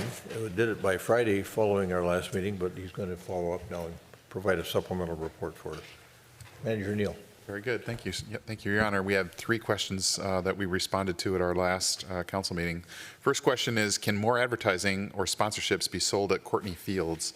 You might remember that conversation was about using those as signage as a fundraising tool. In our current sign ordinance, we would say no. Courtney Fields are in Braemar Park, but they're more similar to dedicated athletic fields like Countryside Park, Lewis Park, Pamela Park, Van Valkenburg Park, and Yancey Park. Those are athletic and park locations are all bound by the city's outdoor signage requirements, like all property classifications within the city. The sign ordinance currently allows only sponsorship panels permanently attached to scoreboards. Advertisements like those at Braemar Arena are coordinated by Edina city staff. Since those ads are located in a facility, they're not subject to our sign ordinance. So if the council is interested in giving some direction on this in alternative to the status quo, we can begin to take a look at that. We'd also appreciate some direction from council if we are going to do that about how we split the money up and who does solicitation and what that process is like. The second question was reiterated a little bit a few minutes ago. How is the city handling dead trees on parks and other municipal property? Due to the spread of tree diseases like emerald ash borer, Dutch elm, and oak wilt, the city is removing affected trees in public areas and replanting at a rate that matches the removals, supported by various state-funded grants. To slow the spread of EAB and other infectious tree diseases, the city is currently treating more than 500 ash, elm, and oak trees. While some trees may still decline despite these efforts, removals of City of Edina-owned property are prioritized in high-traffic areas such as parks, paths, trails, and open spaces. Wooded and natural areas are not heavily maintained, but they are inspected by public safety concerns. In many natural areas, dead trees are intentionally left in place because they provide a valuable wildlife habitat. Finally, question number 3 is construction equipment allowed to cross the 9 Mile Creek Regional Trail at the Fred Richards Park during construction? The answer to that is yes, as long as it's done safely and as long as we minimize the vulnerability of the trail. So pre-construction and construction work at Fred Richards Park will include controlled crossings of 9 Mile Creek Regional Trail in partnership with Three Rivers Park District. So they know what we're doing and when and why we do it. The city's intent is to minimize closures and to keep the trail open for users as long as possible. The city will continue to work with Three Rivers Park District as needed for these closures and post detours and communicate their duration and location. That's all we had. Good. That prompt anything from council in terms of a comment or follow-up question for the city manager? All right, very good. Next is the consent agenda. We've got several items on the consent agenda. My understanding is as follows. Member Risser would like to remove was it all the minutes or just June 2nd? Just June 2nd. June 2nd, 2026 minutes for discussion purposes. Councilmember Jackson would like to remove items 6.4 and 6.7 for further conversation. I think it's worth. And then I think just in sequence here, I'll remove 6.8 and then Councilmember Jackson 6.17 as well. And so with the exception of 6.1, 6.4, 6.7, 6.8, 6.11, and 6.17, 17, is there is there a motion to adopt the balance of the items on the consent agenda in a single motion? So moved. Second. Got a motion by Member Agnew, second by Member Jackson, to adopt the items on the consent agenda with the exception of items 6.1, 6.4, 6.7, 6.8, 6.11, and 6.17, which would take up separately. Any further discussion on the motion is made? All those in favor of adoption of the items on the consent agenda as stated, say aye. Aye. Aye. Opposed? Carried. The items on the consent agenda are adopted with the exception of items 6.1, 6.4, 6.7, 6.8, 6.11, and 6.17. And then we'll move to the first one in sequence, which is Member Risser and some concerns about the June 2nd, 2026 City Council minutes. Specifically, I caught this this afternoon, and it didn't afford enough time for me to work with Clerk Allison on making the changes to the minutes. And I know we've talked about minutes in the past and not raising them during council meetings.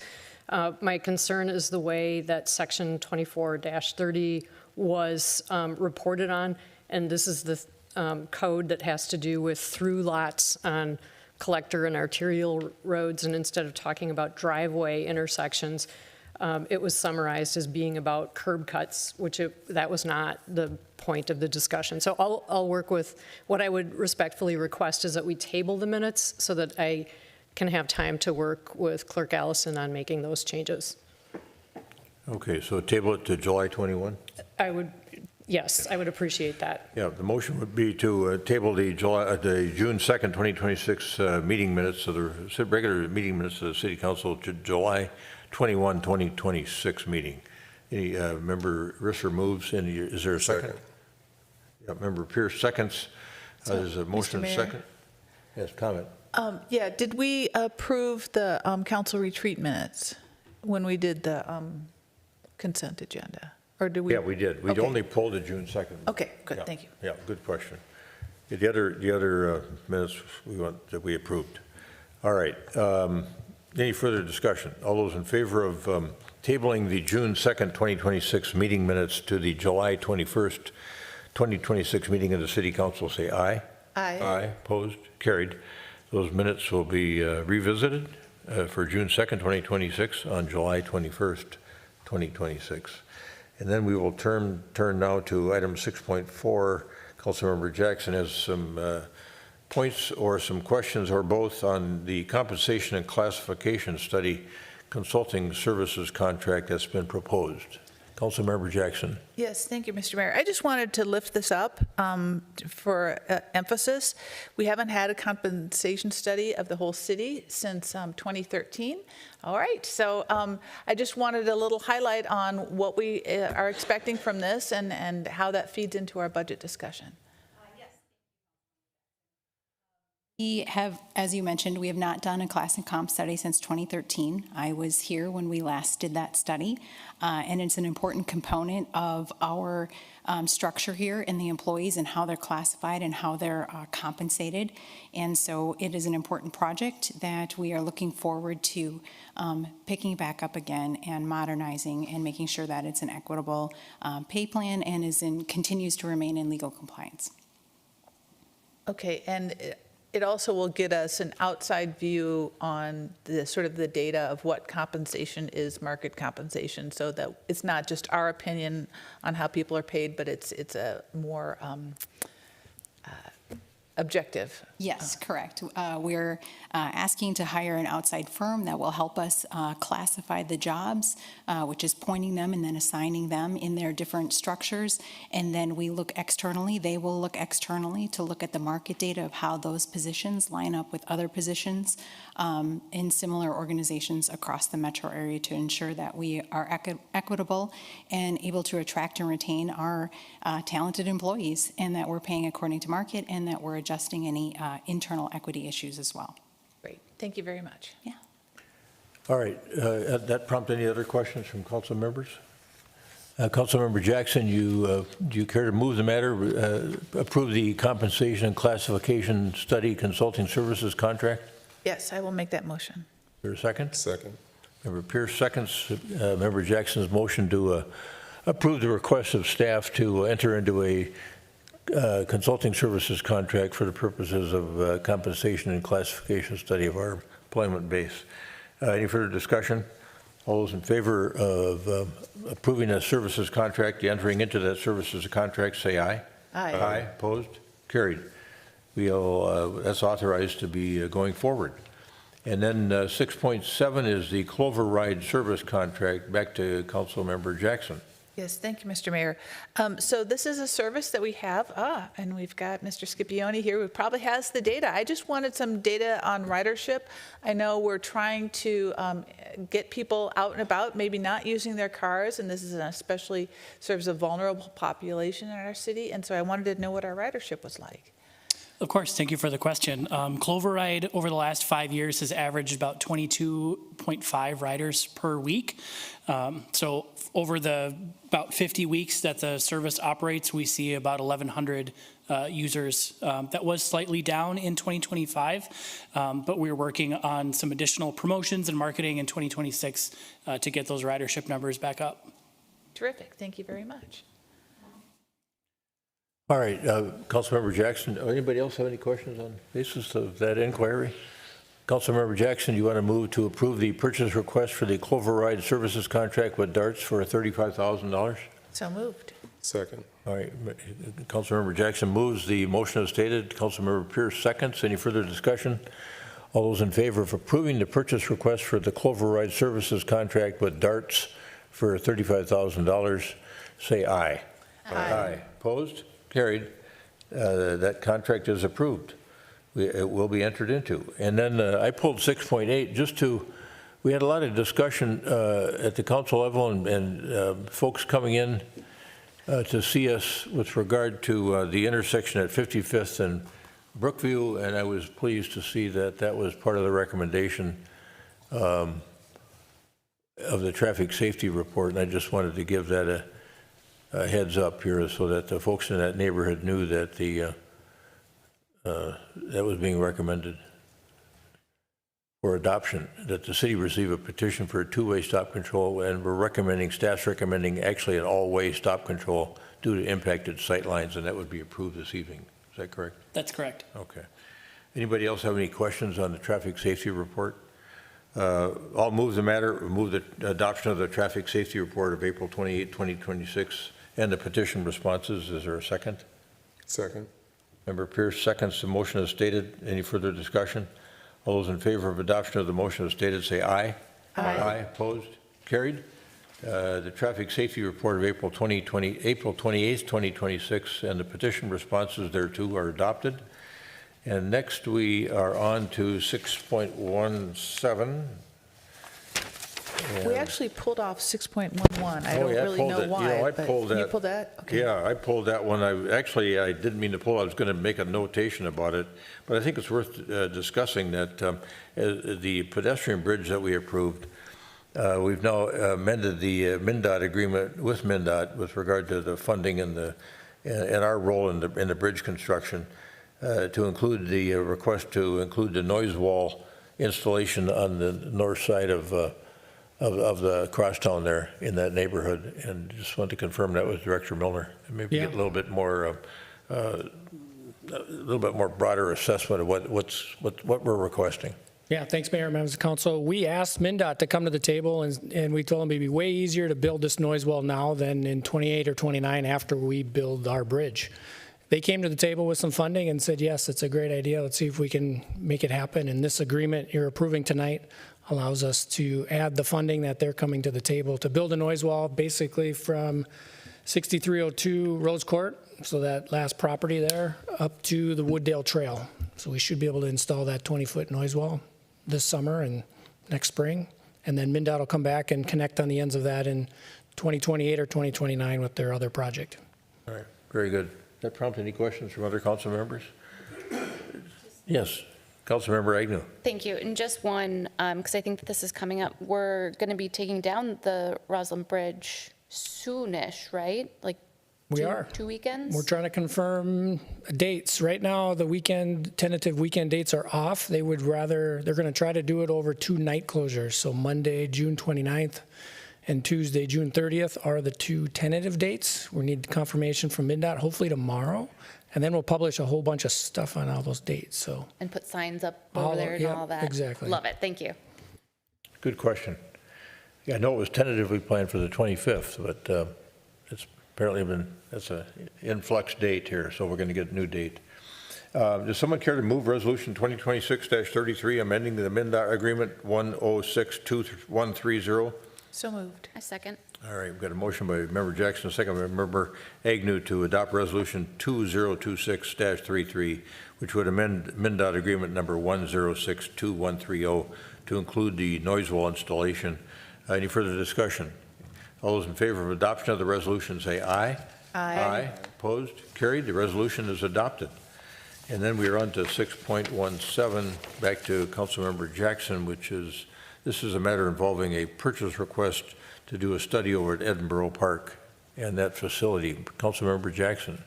Yes, Mr. Mayor, I was reading that at the same time I was working on my committee for replacing the city manager, and I thought this is going to be a big deal coming up in the future, and I wanted to know sort of the time frame of when this study we could expect it to be completed, so that when we're having these discussions, we know what to raise up with the potential candidates.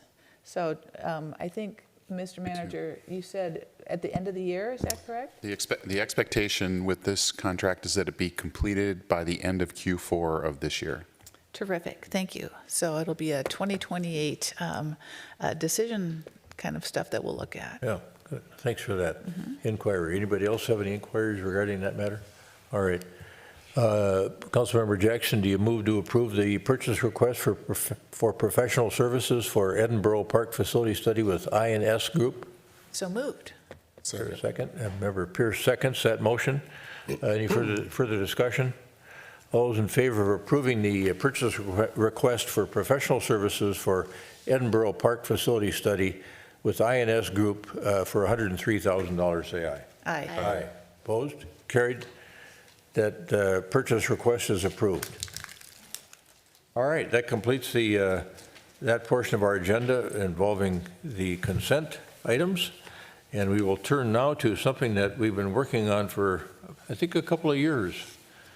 And really of great interest to quite a few neighborhoods that the rail passes through, the old Dan Patch line and the Canadian Pacific and the Twin City and Western Railway, I guess, is the main operator.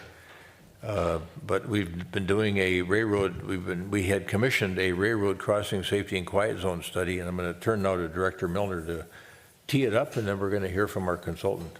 Yeah, thanks, Mayor. Members of council, recall a few years ago, the railroad changed their operations and had night trains, and we got a lot of calls and a lot of emails for them meeting the law to sound the horns at every one of these crossings. So we listened to those emails for a while, and then we had an opportunity here to conduct a study. So we went out for proposals late summer, early fall, and hired SRF, and Justin Scott and his team have been working on this study. It was delayed a little bit with the federal government shutdown, but we're here today to give you the results of that and then give you what would need to happen if we wanted to move forward with the quiet zone. So I'll hand it over to Justin and we'll go through the slide deck.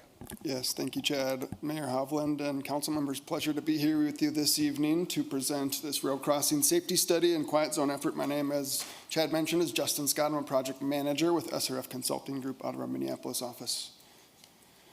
A few things I'll be going over today. A quick overview of what quiet zones are. A review of which crossings in town. Mayor Hovland mentioned a few different crossings, whether that be on the TC&W line or the CPKC line that runs north-south. We'll walk through the crossings that were included in our study. We will review a diagnostic meeting, which is one of the main requirements that the FRA has, the Federal Railroad Administration, as they implement this quiet zone planning process.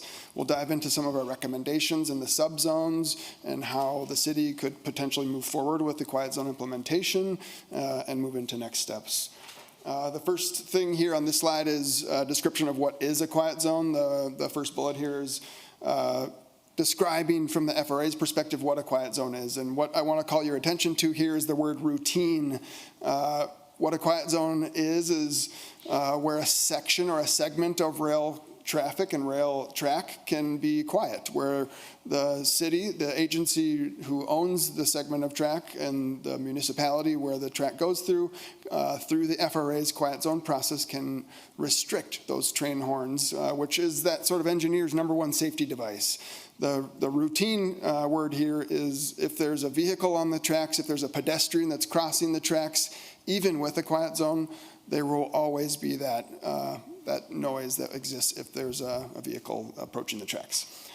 There's a few things that are required of quiet zones. There's some minimum safety and risk thresholds that come into play, and some different quiet zone crossing treatments, whether that be gates or medians or other treatments that can be done to reduce the risk and bring the risk down below a couple of thresholds to achieve a quiet zone. Every crossing that's in a quiet zone needs to have these 4 things that are listed on the bottom here: flashing lights, gates, the constant warning time, which is really the technology that's in the rail, telling the gate when to come down as that train is approaching, and then power out indicators, really telling the engineer if the gate has power to it. This map is illustrating all of the crossings that we looked at as a part of this quiet zone study. There's 5 public at-grade crossings and 2 private at-grade crossings on this north-south CPKC railway. That private versus public determination comes into play. Private crossings are not required to have those 4 items that I just went through on the last slide. So those 4 items are only required for all public at-grade crossings. You can see beyond those 5 public at-grade crossings and 2 private crossings, there are also 7 crossings in St. Louis Park that would need to be included if the city of Edina were to proceed with a quiet zone implementation. The FRA's rule has a quarter-mile rule, so any crossing within a quarter mile of the previous crossing has to be included. So that's sort of why we collaborated very closely with our partners in St. Louis Park while we had our diagnostic meeting and while we considered different implementation options. There's really not a lot of train traffic in this corridor. As Chad mentioned, there's been a little bit of change in sort of the overnight versus daytime operations, and they've done that a couple of times during the 6 months of our study effort. These trains are traveling very slowly, which also sort of leads to a little bit of a lower risk in this corridor for all the crossings. As I mentioned, the diagnostic meeting, really the main requirement of this quiet zone process. We had our diagnostic meeting back in October and in December. We, as I mentioned, were collaborating with our partners in St. Louis Park, and SRF also just recently completed a quiet zone study for that community. So we were very collaborative between the 2 cities and really determined what needed to be done at these crossings. So we went out as a part of the diagnostic meeting, the FRA, MnDOT, our partners at the city, and then the railroads all go out and visit these crossings, evaluating risk and safety, both vehicular and from a pedestrian perspective. We then determined safety improvements that could be made to each of those crossings.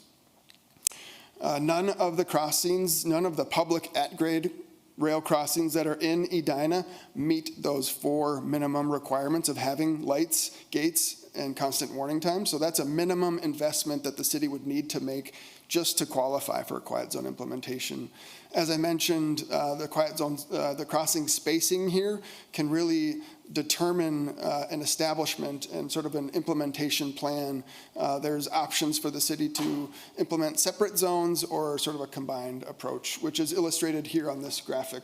I realize this is very small, so I'm going to try to talk through this as best as I can for you all. Of course, you will be receiving, if you haven't already, a copy of our study, which this illustrates.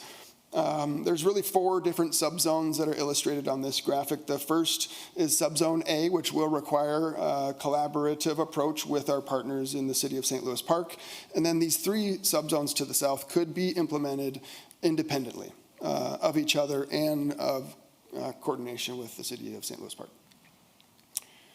Wanted to also present to you some planning level construction cost estimates for these improvements that I just laid out in that last graphic of subzone A, B, C, and D. This table illustrates the crossing improvements that would be needed to be made and the estimated cost of those, and when those improvements are currently programmed in the CHIP, or the CIP, excuse me. Well, I'll offer, I added them to the capital improvement plan for discussion. These are unfunded projects, but if we wanted to take those next steps, we started in 27, kind of laid out those 3 single crossings, right? The B, C, D options, Hanson Road, Valley Lane, and Dewey Hill, where we could do this separately. And then, of course, we had the bigger project that would take coordination with St. Louis Park, so I threw that at 2030. So these are numbers for those years based on Justin's team's estimates, but they're not funded. So it's a discussion we'll have this year with the CIP and the budget. This is a similar slide to what I had up before, kind of describing some of the narrative that goes behind these subzones and the combinations of them. There's different alternatives here that, as I mentioned, these could be implemented individually or as a group, and we do need to collaborate with our partners in St. Louis Park if we intend to implement a zone in subzone A. What's the view of the world in St. Louis Park in terms of where do they want to expend those monies to improve those 7 crossings? The City of St. Louis Park is moving forward with the quiet zone implementation for a series of crossings to the north of subzone A right now. So they're moving forward with implementing a quiet zone in town, and they would, I think, I don't want to speak for them, but we've been working very closely with Jack Sullivan, and he's excited about the opportunity to continue to collaborate and coordinate. And maybe you can speak to the process. So let's say we get funding, we still have a long time to work with the railroad to actually get a zone approved. Correct? Yeah, so the study that we just completed is a feasibility study. The next thing that we could work through with the city is a quiet zone implementation effort.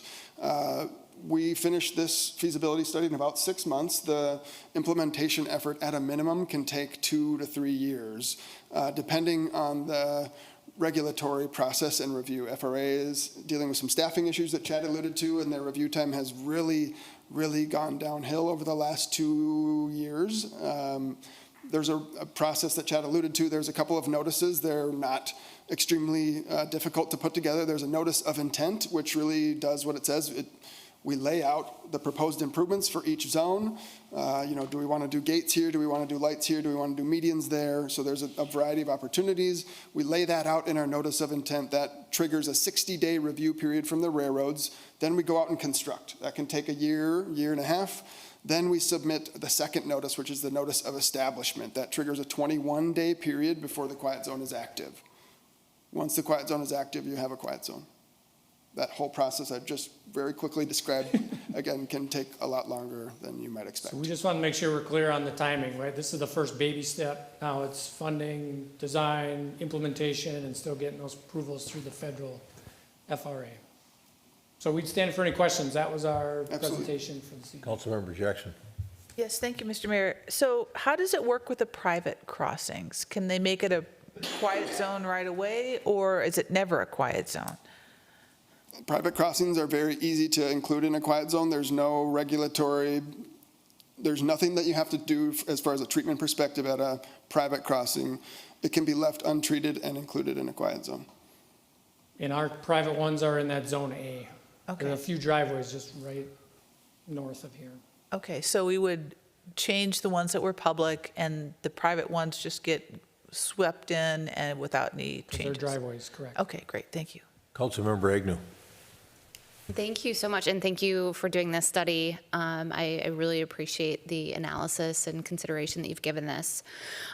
So I know that we started this because of noise complaints, and I don't want to minimize this. I've seen some of the home videos that residents have sent in, and it's substantially impactful.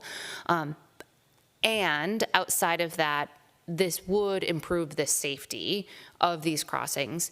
Do we have any other data points or information on the safety concerns that exist within this area that could help substantiate, the reason for us to either potentially pursue outside funding or other things like that to just really build a case for why this is something that we should invest in as a community?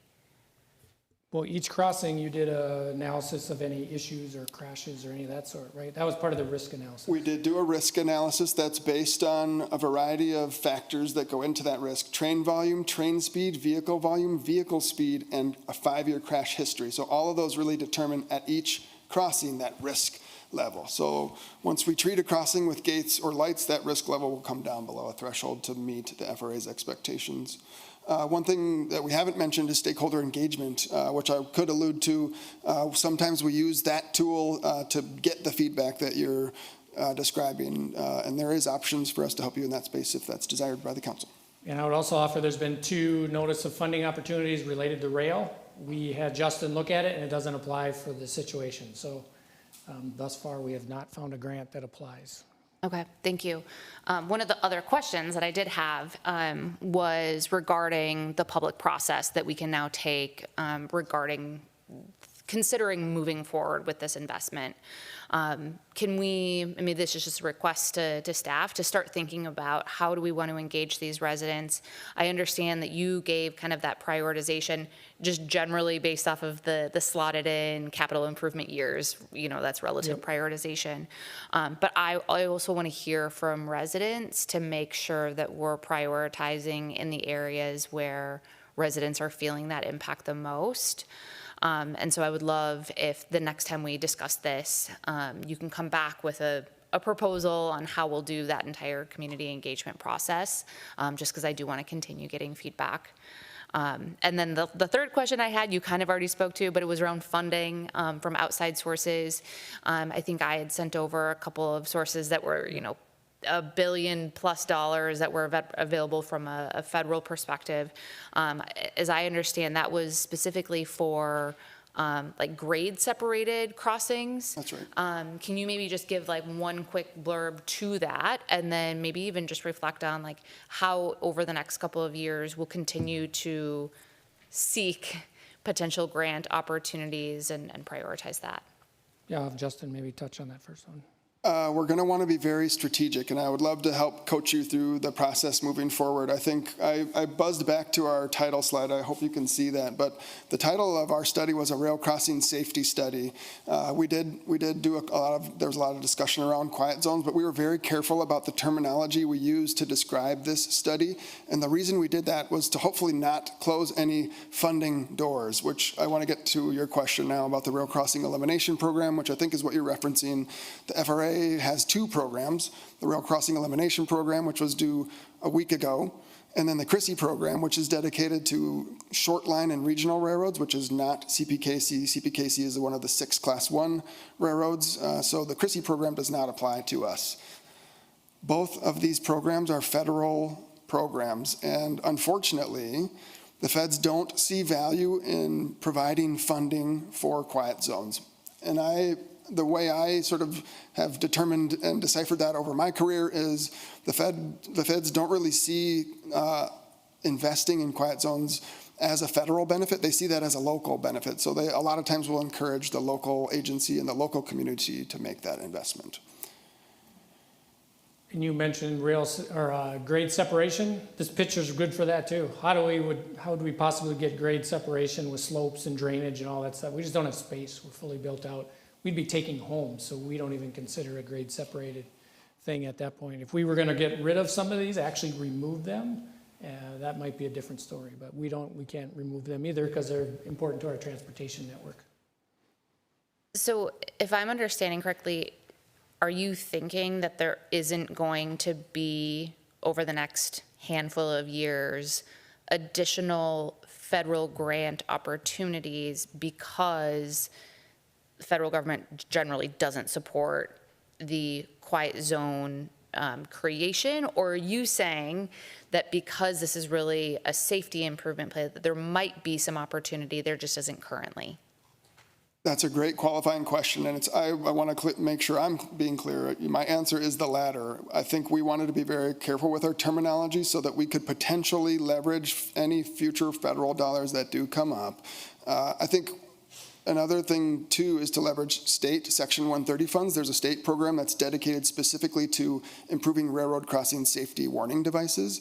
And that's a really great story for the city of Edina to tell, because the crossings that we want to make improvements at are the crossings that don't have any devices right now at all. So we want to be telling that safety story and be using the right terminology to our partners at MnDOT so we can encourage their funds to improve safety in this community as opposed to going to quiet zone implementation. Thank you. Councilmember Pierce. Thanks, Mr. Mayor. So just one additional question and a comment. First, thanks for taking the effort to do this, very thorough. We have had several emails, conversations with residents urging us to do something about train noise. And so having this type of information definitely lets us speak to the community that we're doing something. And so my question, though, is you alluded to this a little bit, but if you could clarify from a starting point, which I'll say the starting point is tonight. So we have this assessment. We now know which crossings we need to apply quiet zones for. We have some sense of how much that will cost. We know which partners we need.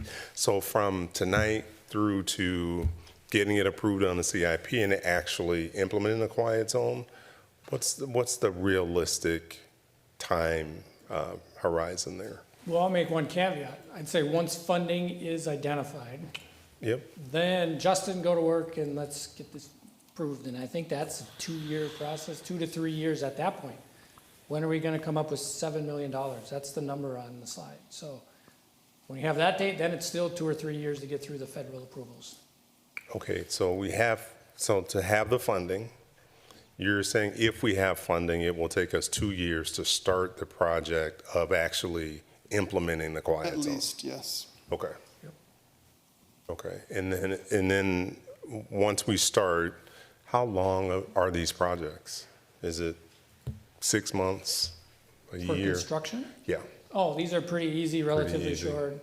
8 weeks, probably. I mean, you're doing electrical, so there might be some timing issues, but it's not a Okay. full closure, right? You're doing some stuff 1 week, then you're coming back and doing some things. So it's not a huge project. Okay, thank you.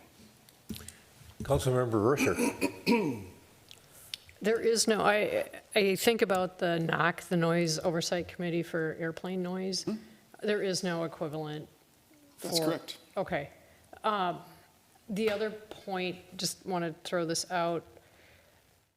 I did look, we're talking about safety, but we can also talk about health issues, interrupted sleep, vibrations. There are a lot of studies that have to do with how this does impact people physically, but there's also the financial impact as well of the the railroad noise on home values. So I don't really know what to do with it, but it seems like in order to make an informed decision about how to go forward, it would be good to weigh some of the economic benefits of moving forward with this as well.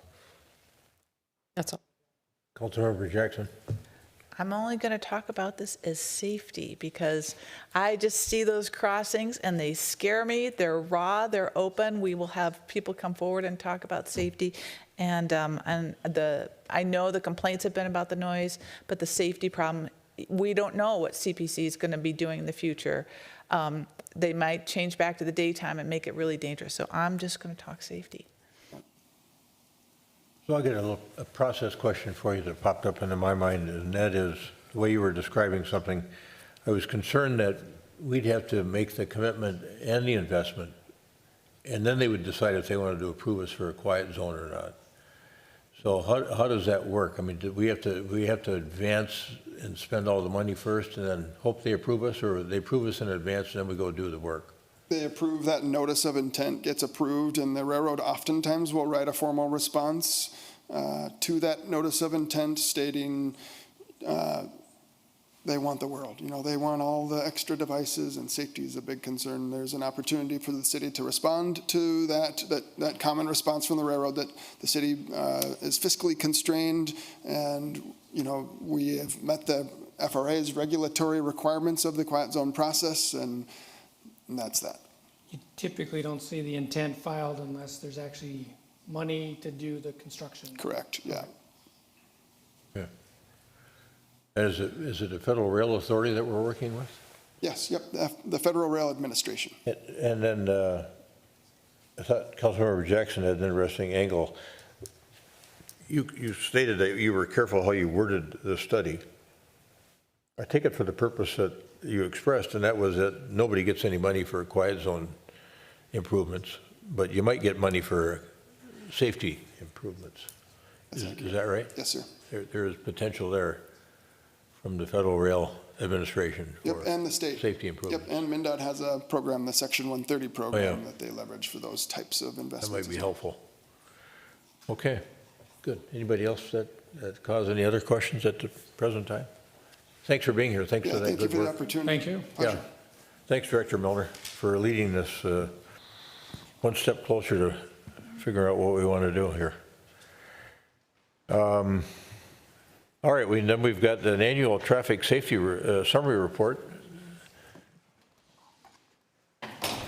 that Mr. Baller's been giving annually, and it doesn't seem like it was a year ago that you were here. It seems that year went by fast. Yeah, thank you, Mayor Hovland, and the rest of the city council. So it's been a little over a year. I kind of got pushed back compared to our normal annual report, but I'll try to make sure that I can be a little extra timely here for everyone tonight. Okay, where?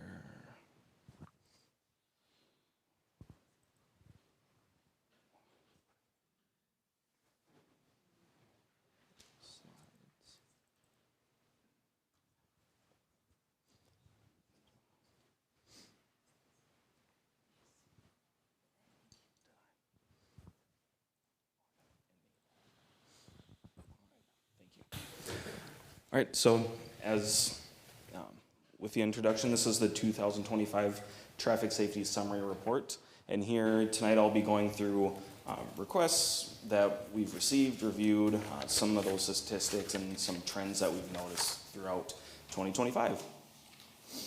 Just the super quick breakdown of how their process works. Once I receive a request from a resident, a commuter, depending what that request is, I conduct a traffic study. Following that study, I bring my findings with whether it's local or state policies to our traffic safety committee. And within that committee, we have members from our Public Works Department, Planning, and Police. And we provide our recommendations based on those policies in place, and we provide those recommendations to our Transportation Commission. They provide a review as well, and then ultimately it comes here for City Council's review. Throughout this whole process, I'm making sure that those residents or those requesters are aware of this in the process so they can be able to contact their elected officials so they're up to date. Throughout gathering our requests, we break them down into one of these 5 categories, which is parking and signage, intersection control, traffic calming, pedestrian safety, and just whatever doesn't follow in those first 4 is considered other.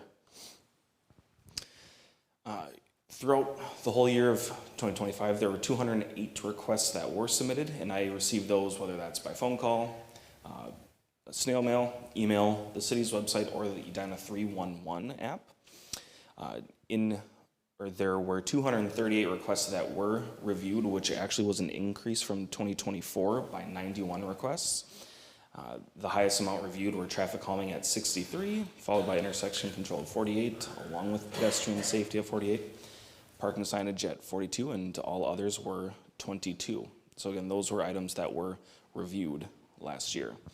And 94 of those 238 requests were submitted in prior years, but reviewed last year.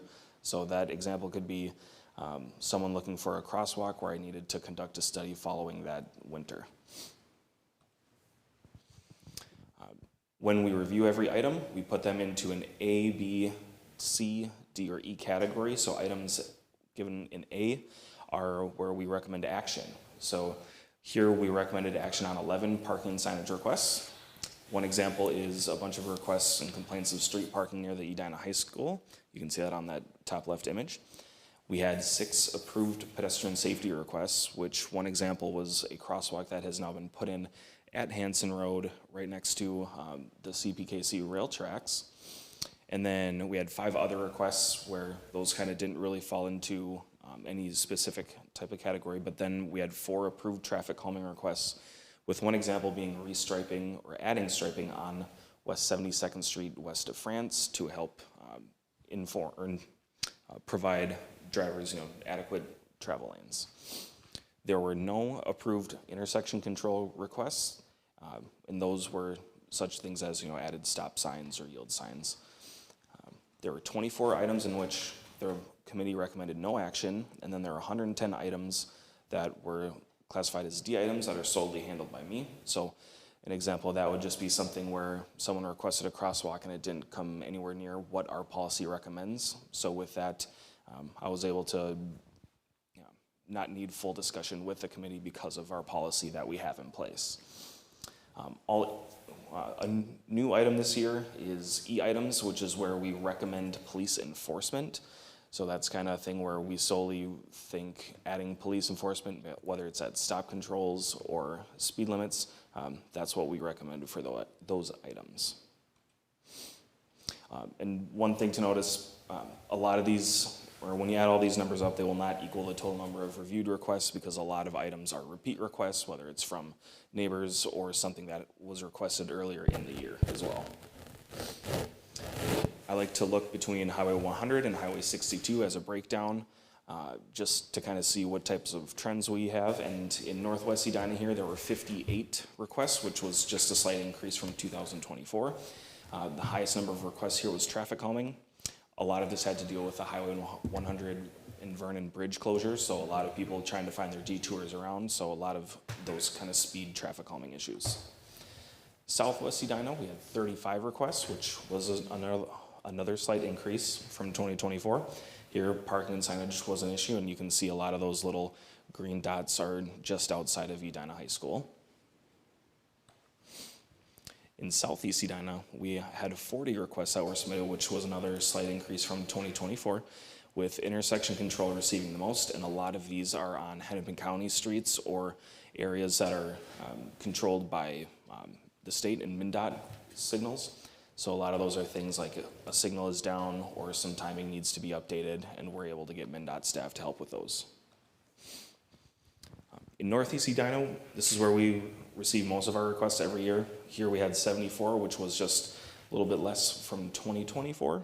Traffic calming here was the biggest issue, with a lot of people here as well finding their own detours because we didn't have any large posted direct detours from that Highway 100 bridge closure.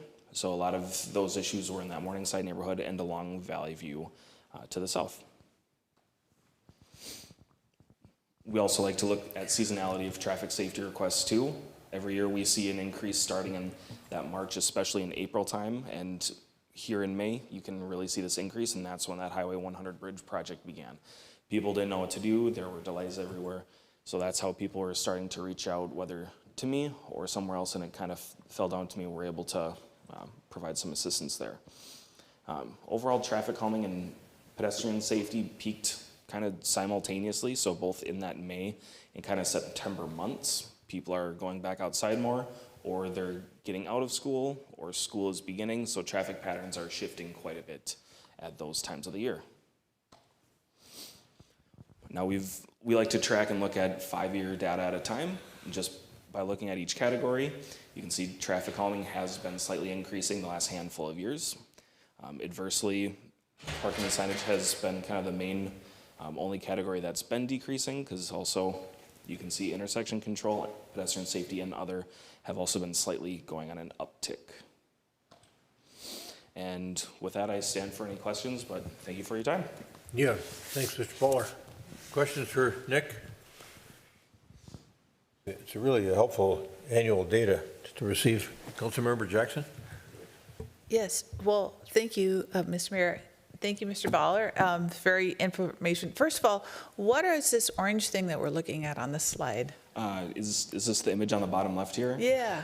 That is one of my traffic cameras actually looking at Interlaken and Vandervork here, but this is a bird's tail. Oh. So just, there are some times where I kind of get a little distraction, or I might not be able to gather data for a minute or two at a time. So it looks like birds were kind of the theme that I found this year.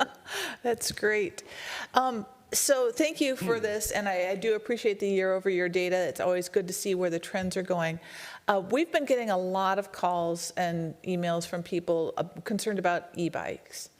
Is there any way we can add that to our statistics? Is there, I don't know, there isn't any way to gather data. People are so frustrated by this. We see the little kids way younger than 15 on them, and it's dangerous, especially for elderly people who are out walking. How can we add that to our traffic safety report?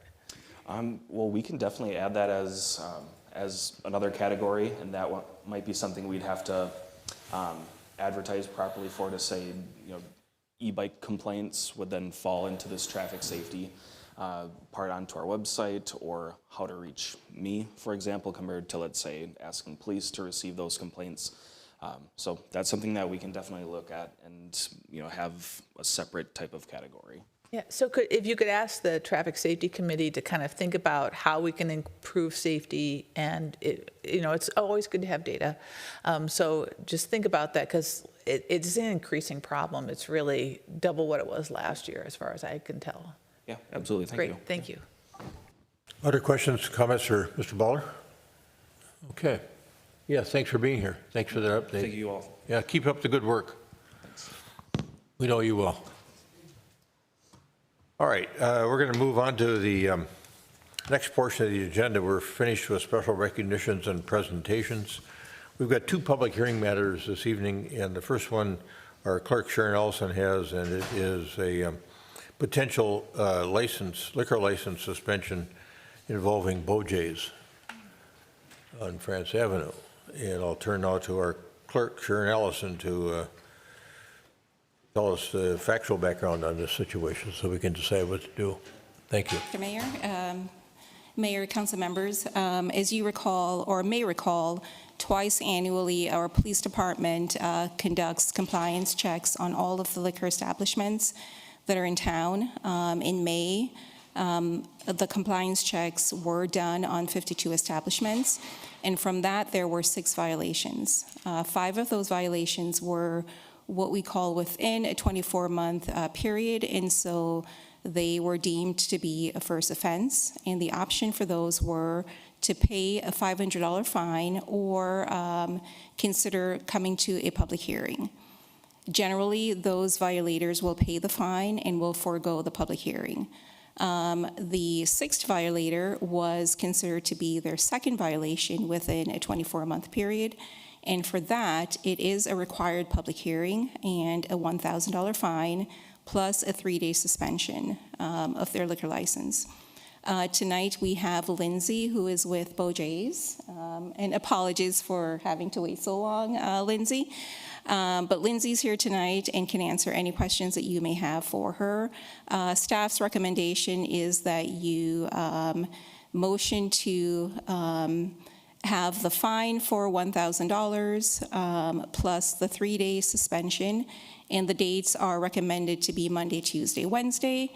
Those days were just chosen by me for no particular reason, so you are certainly free to decide which 3 days you would like to have the suspension occur. And I can stand for any questions that you may have. Yes, thank you, Clerk Allison. Questions for the Clerk Allison at this point in time? Councilmember Jackson? I just want to confirm that they're open on Mondays, because I know a lot of restaurants in town are not. You are not open on Mondays, so let's not do a suspension on a day that they're closed. Good point. Yes, thank you. All right, and then the other thing I think it's important to cover is this. You've got a penalty grid put in place that's part of the ordinance, I think, and this is second offense involves, you say what staff is recommending, but it's really what's shown on the penalty enforcement grid, if you want to call it that. That is correct. That council's approved in the past. Correct, Mr. Mayor. The only option or optional would be the days that you choose to have their liquor license be suspended. All the rest are written in ordinance. All right. Well, Bojay's, this is a public hearing matter, and you're certainly welcome to address the council and talk about what happened and Thank you. and how we can keep this from happening in the future. We don't like this any more than you do. And that's why I'm actually here. I don't like it either. I'm a sole owner. My name is Lindsay Jacques. I am the sole owner of Bojay's Wine Bar and Bistro. I've owned it now just for 5 years. I'm totally self-funded. I never anticipated myself owning a restaurant. I did it. It was an emotional investment. I didn't want to see the place leave. But when this happened on this second one was actually 24 months almost to the day of when the suspension is. I mean, I'm a parent. I don't want my people, I don't want my kids served underage. I apologize. I'm devastated on that. I have 13 employees that we talk about what the importance is of carding and being responsible. They earn a living at this establishment. They know that it's our customers and that bring in the funding, because I don't take any money from this at all. So they have gone through the proper training on that. We have discussed it, we've talked about it, and actually the gal that failed the sting is just finishing up her doctorate degree in social work. So she's devastated, and she has to go in front of the courts. She's got I think it's a major misdemeanor that she has to deal with. But I just want to, as a member of the community, as a business owner, just tell you how horribly I feel about it. My people feel about it. We have discussed it. I did not fire the gal. Corporations in the community, if you fail an alcohol, from what I'm understanding, is typically they're walked out the door. My people make a living on this. I chose not to fire her. She has to take responsibility for this. I take responsibility for this. I have no problem paying the $1,000. I don't know where I'm going to come up with the money. I'm not a company. What I'm asking is a little bit of leniency on closing for 3 days, because it's not me that it hurts that I close for 3 days. It's my people that I pay. If there's no customers, there's no money, and they can't get that. And I'm wondering if there's something else that we can do for Beaugés, whether it's support some kind of a community program, if we can feed some homeless. I don't know, but to close for 3 days doesn't punish me. It punishes my 13 people who show up to, every day to make a living. So that's my, ask of you. Is there something else to do versus a 3-day suspension? But I take full accountability, and I apologize to the community and to this council for that happening. I felt like I needed to show up and put a face to a name, that this was important to us and we care about this. And I'm sorry, Chief, our people that come into Beaugés, if you've ever been there, are not the bar hopper scene. So it's kind of when two adults come in with somebody that would probably be not necessarily underage, and they order with two adults sitting there. I think she just didn't see, but we take accountability. So that's my ask of the council. So, thank you. Yeah, thanks, Lindsay. For our city attorney, what's our flexibility here as a council? What are our options? We have a staff recommendation based upon the penalty matrix that we have. What kind of flexibility do we have so we can understand that as we have this conversation? Well, Mayor, I don't think these are required by state statute, but I think they are required by city ordinance. So you have flexibility to vary from the ordinance. You wouldn't be a violation of state law, but it is, I think, technically required by the ordinance. And for clarification, it is not closure of the restaurant. It is to not sell alcohol for 3 days.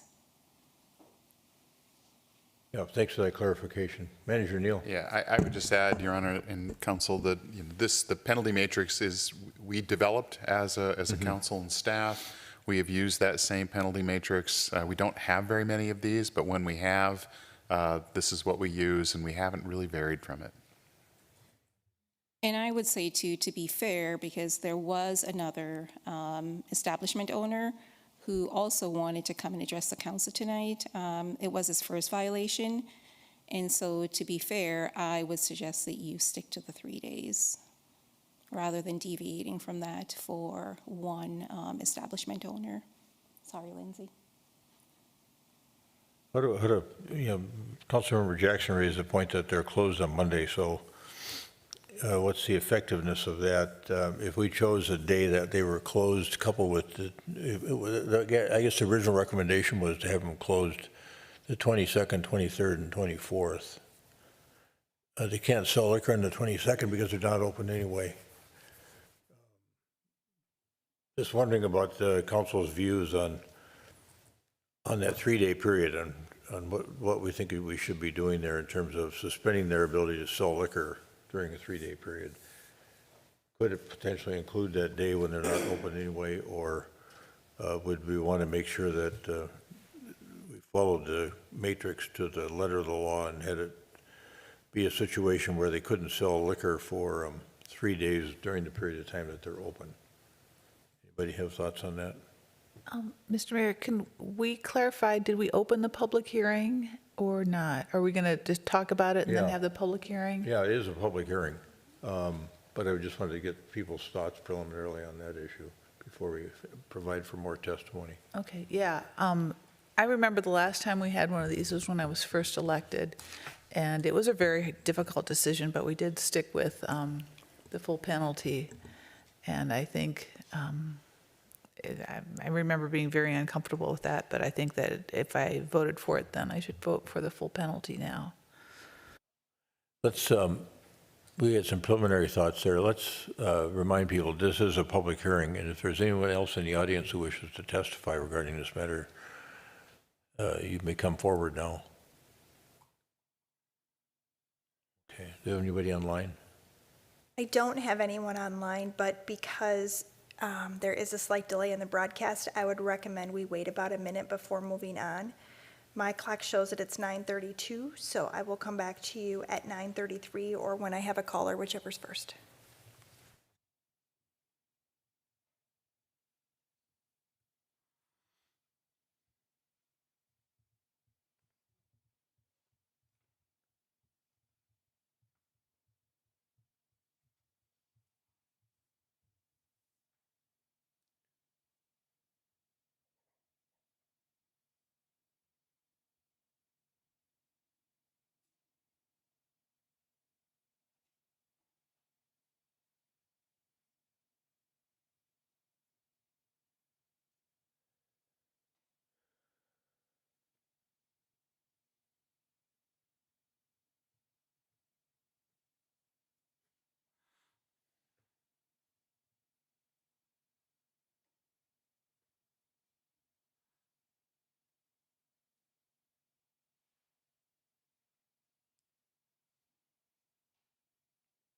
It is now 9:33 and I still don't have a caller, so I think it's safe for you to move forward.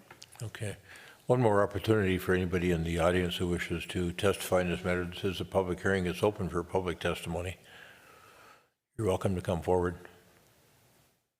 Okay, seeing no one coming forward, is there a motion to close the public hearing in this matter? So moved. A second. Member Jackson moves, Councilmember Agnew seconds the motion to close the public hearing in this matter. Let's go back to a discussion on the penalty matrix and what our council members are thinking about in terms of the three-day recommendation. I take it, Clerk Allison, taking into account the fact that they're closed on Monday, you would probably move your recommendation days to the 23rd, 24th, and 25th. Agreed, of Mr. June, Mayor. which would be a Tuesday, Wednesday, Thursday, Correct. plus the $1,000 penalty. Correct. Okay. Mayor, if I could just supplement my answer to your previous question as well. The ordinance section in question does say that the council does have discretion to deviate, but if it chooses to deviate from those standards, the council shall provide written findings supporting the penalty selected. So you'd have to find extenuating circumstances and then produce written findings outlining what those were. No, I think that's the conversation we had at the last one that we were involved in, is that there may have been some extenuating circumstances that caused us to alter. I just don't remember whether we did or. Okay. Okay. And it didn't sound like there were any extenuating circumstances here. Okay. Is there a motion to approve the 3-day liquor license suspension of Bojay's liquor license for the dates June 23rd, 24th, and 25th, and imposing a $1,000 fine for their second liquor license violation within the past 24 months? So moved. Second. Councilmember Jackson moves, Councilmember Pierce seconds. The motion is stated. Any further discussion? All those in favor of approving the 3-day liquor license suspension for Bojay's for the period June 23, 24th, and 25th, and the imposition of a $1,000 fine for their second liquor license offense within the past 24 months, say aye. Aye. Aye, opposed, carried. Yeah, sorry this had to happen, and it didn't feel good any which way. So thanks for being here. Thanks for sticking it out through a long evening of unexpected testimony about bicycles and parking, those kinds of things. You did get an education that you probably hadn't planned on. So, yeah, I'd say stick with that training, you know. People can make mistakes, but you got to keep with that training all the time. I think that's where our folks have had the best success. All right, thanks for being here tonight, and appreciate you coming to tell your side of the story. I wanted you guys to see that I took this seriously. Yeah, and I think we all recognize that. There's a lot of empathy up here for you. I get it. So Yeah. come the days that we're open. Yeah.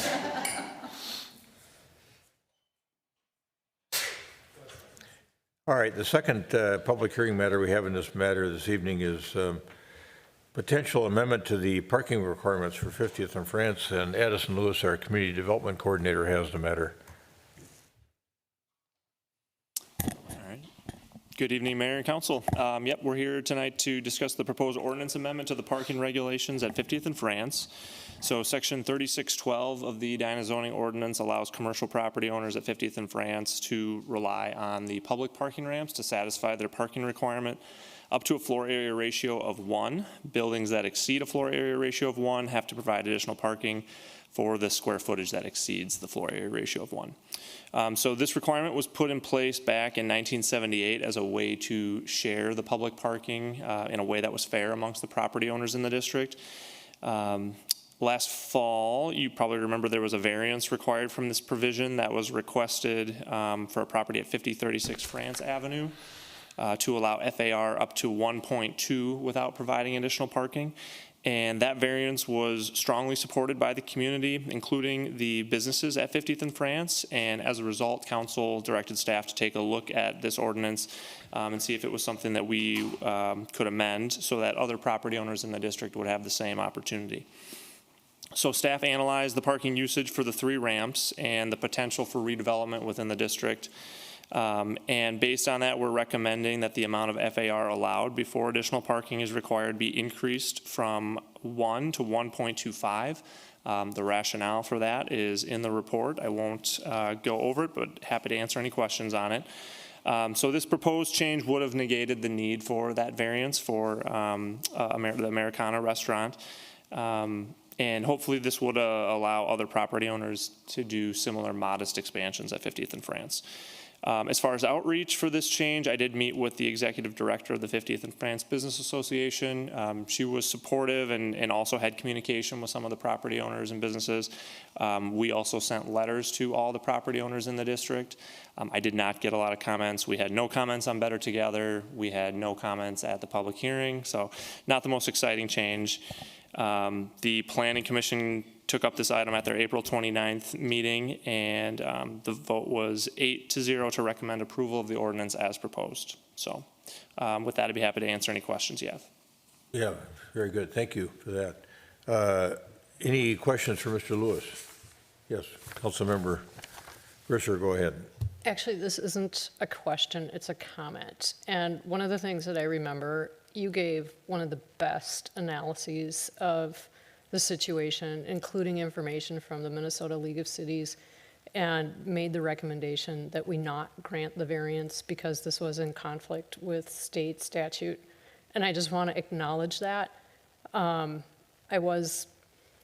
It did pass, but I was the lone no vote. But I do think this makes sense to change the ordinance, but it still is nonsensical to me to grant a variance and then change the ordinance later. And so I hope this is not something that ends up being repeated. And again, I want to say thank you for the analysis that you did at that meeting.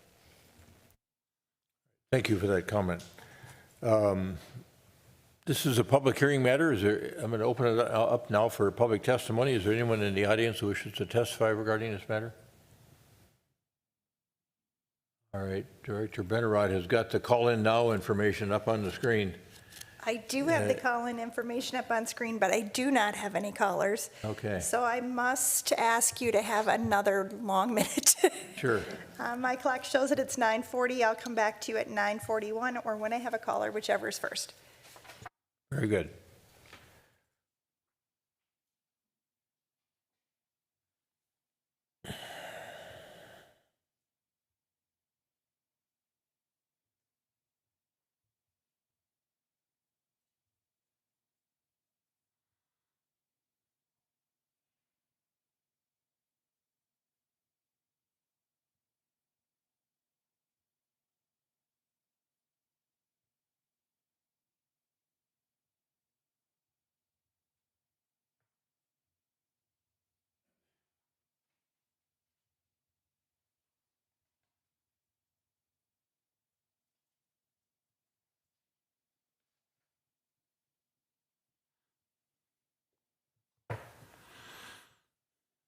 It is now 9:41, and I still don't have a caller, so I think it's safe for you to move forward with this item. All right, very good. Is there a motion to close the public hearing in this matter? So moved. Member Jackson moves. Member Pierce seconds the closing of the public hearing in this matter. Any further discussion on that issue? All those in favor of closing the public hearing say aye. Aye. Opposed? Carried. The public hearing is closed. Staff is recommending that we approve the change in ordinance 2026-09, amending it regarding the parking requirements for the 50th and France district, granting first reading and waiving second reading in the form described, where we would change the parking ramp floor area ratio requirements from 1.0 to 1.25. We'd raise the ability there to for commercial businesses to have more parking in the ramps. Any further discussion on is there a motion to that effect? So moved. Second. Okay, we got a motion by Member Jackson, a second by Member Pierce to amend ordinance 2026-09 as described by staff regarding the parking requirements for the 50th and France district, grant first reading and waive second reading. Any further discussion? Yeah, real briefly. Yes. I just want to say thank you, Mr. Lewis, for this. This is a really good analysis. I appreciate it, and I think that it'll be good for 50th in France. So, I think we've seen a lot of your good work tonight in the work session and here. So, yeah, thank you, Member Jackson and Member Urser, for pointing that out. Any further discussion? All those in favor of approval of the motion as stated, say aye. aye. Aye. Opposed? Carried. Ordinance 2026-09 is amended as requested by staff. All right. Next is a resolution accepting donations. Is there a motion to adopt resolution 2026-36? So moved. Second. Member Jackson moves. Member Pierce seconds the adoption of resolution 2026-36, which accepts donations on behalf of the city of Edina. Any further discussion on that motion? All those in favor of adopting resolution 2026-36, accepting donations on behalf of the city of Edina, say aye. Aye. Opposed? Carried. That resolution is adopted. Some very generous donations this particular period, reporting period. Park and Rec, Donna Hips, 2 bench donations, a total of $6,400, very generous. Denny Scholstead, Centennial Lakes Park, $5,000 down there. Denny is just a relentless supporter of the city of Edina and sculpture work and other things. Thank you, General Scholstead. Police Department, First Responders Fund. A lot of,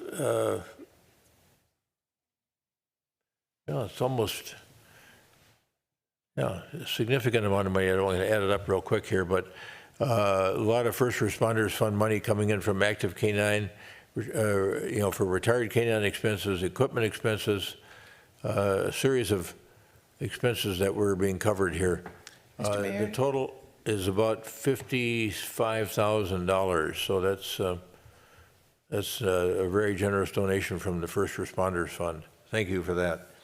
And those names will be posted on the city website. Mr. Mayor? Right away, yes. I do want to point out the TCO officer wellness expense. So the police department is partnering with TCO Mike Goldstein, the former chief of police in Plymouth, began this program, and then TCO bought it out. Police officers face a very different set of health risks because they go into so many stressful situations on and off and on and off. It's very hard on physically. And so this is a system that's designed specifically for the specific stresses that police officers face. And I'm really proud that we're offering this program to our officers so that they can live long, happy, healthy lives. And it's a special thing that we've started just this, this year. So it's a good deal. Thanks for that observation, and thanks for serving on that fund. Oh, you're welcome. The old crime fund, it has a lot more appropriate name now, I think, the First Responders Fund. Yeah. All right. Next, we have the annual comprehensive financial report for the city of Edina for the year ended December 31, 2025. We've got Nellie Chick-Brewer, our Assistant Finance Director, here to introduce the topic, and we've got Andy Grace here from Began KDV, who is our auditing firm, to present the matter to us. And here come all the materials in handwritten form. I think you already did the introduction for me. Yeah. Good evening, Mr. Mayor and City Council member.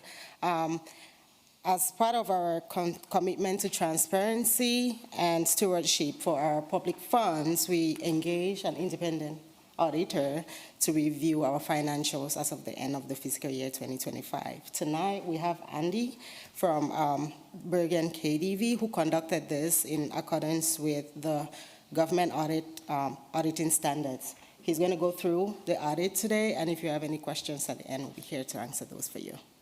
Great. Thank you, Ms. Chick-Brewer. Mr. Grace, welcome. All right, thank you, Mr. Mayor, members of the City Council for having me here tonight. In front of you do have the annual comprehensive financial report, and included in that financial statement is our independent auditor's report that I wanted to highlight with you. That report highlights our role as your auditor as well as the role of management, and that these financial statements are management's responsibility. It's our role as your auditor to provide an opinion on those financial statements or assurance on those financial statements as to whether we believe the numbers and disclosures to be fairly stated in all material respects, and happy to present that we are providing a clean or an unmodified opinion, which is the best that we can give as your auditor. We do have some other reports as well, one being our report on government auditing standards. That report talks about our consideration of internal control over financial reporting, and that highlights there that we do not provide any assurance or opinion as to whether the internal controls are appropriately designed or effective, but rather that we do provide in writing any significant deficiencies or material weaknesses that come to our attention as part of that process. And we had one material weakness to note this year related to a prior period restatement. The last report I wanted to highlight here is our report on Minnesota legal compliance. That report highlights how we consider the state auditor's office legal compliance guides when performing our audit. Again, we don't provide any opinion or assurance as to compliance with those statutes. Rather, anything that comes to our attention in terms of non-compliance, we are required to report. And we did note one finding there related to payments made outside the standard payment period. The next part of the reporting that I wanted to highlight is our communications letter that includes all required communication in accordance with audit standards, but also highlights some financial trends and analysis that we have for you here tonight. The first chart that we have is highlighting the general fund revenues, expenditures, as well as the unrestricted fund balance. As you can see here in the trends in the bar graphs here, that you do see increases in both revenues and expenditures in each of the years presented. And as a result, we do, with revenues exceeding expenditures, we did see an increase in that unrestricted fund balance going from $30.7 million to about $35.7 million here for 2025. The next chart highlights the ratio of the assigned and unassigned fund balance compared to the subsequent year's annual expenditures. And here for 2025, we use the budgeted expenditures for 2026. And this is important just to highlight the financial health of the city. The state auditor's office recommends a minimum unrestricted fund balance in the general fund between 35 and 50% of expenditures, and that helps to provide for cash flow in terms of timing of property tax receipts, for emergencies, any revenue shortfalls. Important important in terms of stability when it comes to bond raters, you know, and looking at financial health, and the city has consistently been within those parameters recommended by the state auditor's office. And then the city also has a policy in place to maintain a minimum between 42 and 47% of property tax revenue, and the city is also in compliance with that policy. Same information here, just in bar graph format, but then moving on to the next chart, it highlights general fund revenues here over the last 5 years. Here in 2025, we did see about a 6% increase in revenue in the general fund, or about $3.9 million. The majority of the increase that occurred here in 2025 occurred in the property tax category, with an increase in levy. Then we also saw about an $859,000 increase in permits and licenses, with an increase in building permit activity as well as rental licenses. But those are the main drivers in the increase here for 2025. The next chart highlights expenditures, again seeing increases each of the years presented. There was about a 5% increase in expenditures here for 2025. We did see that public safety had the largest increase of about $3 million, or about 10% increase there, and that was related to filling some open positions there, as well as increases in salaries. General government actually decreased about $948,000. There was some grant activity occurring in that area back in 2024, as well as some specific consulting projects. And then park and recreation increased about $705,000, with adding a couple new positions there, and the other categories were fairly consistent with the prior year. The next chart highlights the budget to actual results here for 2025. The budget called for $64.5 million in revenue, about $65.3 million in expenditures, and after other financing uses, anticipated a decline in fund balance of about $1 million. Actual revenues came in at $67.3 million, so about 4% better than anticipated. There was one area that was less than anticipated, and that was in that property tax category. That was due to less franchise taxes than anticipated, as well as delinquent payments. And the other areas did see excess of budgeted amounts, and really due to conservative budgeting and better investment income than anticipated, as well as higher activity in both licenses and permits and charges for services. On the expenditure side, expenditures came in at $62.1 million. That was about 5% less than anticipated. All categories came in less than budget, and most of that had to do with just vacancies and being conservative for increasing costs. Public Works had the largest variance, coming in under budget by about 11.8%, just based on timing of projects, and again, conservative budgeting for those increasing costs. And as a result, we did see an increase in overall fund balance of about $5 million here for 2025. The next chart starts our look at the city's enterprise funds, and these present a bit differently in that these are full accrual business type activities, so it gives you a full picture in terms of whether the fees that are being charged for these services are sufficient to covering the operating expenses of providing those services. The first fund that we have here tonight is a look at the utility operations here over the last 5 years. This includes the water utility, sewer, storm, recycling. This fund continues to see surpluses, did provide a surplus this year of about $10.8 million. We also include the results in the surplus excluding depreciation, since that's a non-cash operating expense, just to give a better indication in terms of cash flow in this fund, and that was a positive $17.2 million. And as a result of those continuous surpluses over the years, we do continue to see an increase in cash and investment balances, as well as unrestricted net position. Here in 2025, you will see that the cash and investment balance exceeds unrestricted net position, which is not the case in the previous 4 years, and that was due to a bond issuance for capital activity, and there are some unspent bond proceeds in that fund at the end of the year in 2025. The next fund that we have to highlight is the Aquatic Center operations. This fund did experience an operating deficit, and that occurred in each of the years presented. It was the most significant back in 2024. That was a deficit of $317,000, but there were some additional repair and repainting needs back in that period, and so we did see that improve here in 2025. Excluding depreciation, still had a negative there of about $37,000. With the current year operations, we did see a slight increase in unrestricted net position and a decrease in overall cash and investment balances in this fund. The next fund is the Golf Course Fund. This fund did experience an increase in operating income. It's actually at the highest point in the years presented, with an expanded continued demand in this area. And as a result, again, continuing to see those surpluses, and with the impact in terms of cash and investment balances, as well as unrestricted net position, seeing that continue to increase here in 2025 to a high point in unrestricted net position at about $2.1 million. The next fund to highlight here is the arena operations. This fund was fairly flat between 2024 and 2025 in terms of operating revenues. There can be some variance from year to year, again, just kind of based on repair and maintenance needs, and there were some additional needs here in 2025, which caused that continue to see a loss here for the current year. And when taking a look at the cash and investment balances as well as the unrestricted net position, continuing to see that decline or that trend continue to go down. One thing just to mention in terms of this fund is that unrestricted net position number is a full accrual number. So that includes the pension liability, the OPEB liability, which the city doesn't expect to ever write a check for. So just something to be aware of in terms of kind of how you look at financial health in these enterprise funds.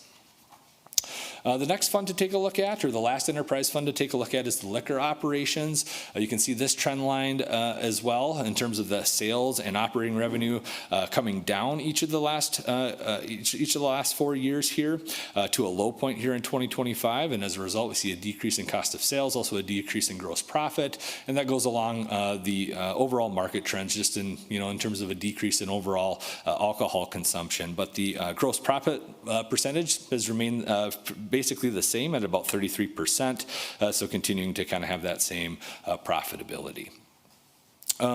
Just also kind of to look at some comparative data just in terms of how the city compares to other similar metro liquor operations, and continues to be a strong performer in comparison to those comparable markets there.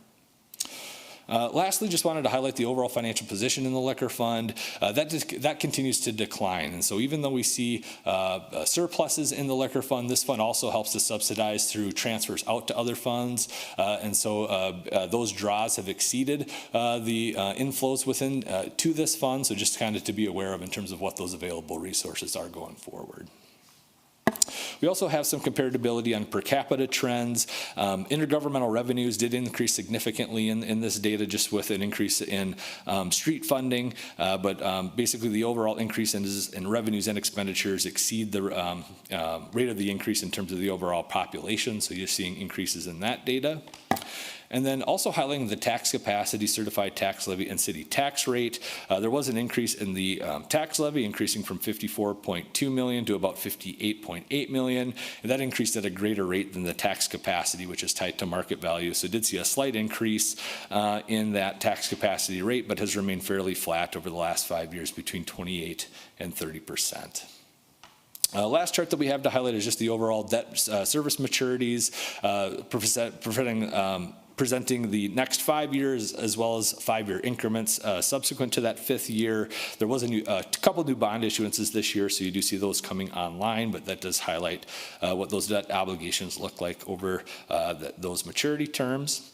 And again, we wanted to thank the city, the finance staff, for having us again here this year, being so cooperative throughout the audit process. We very much appreciate it, and next just like to open it up for any questions. Yeah, that was a very good report. Thank you, Mr. Grace.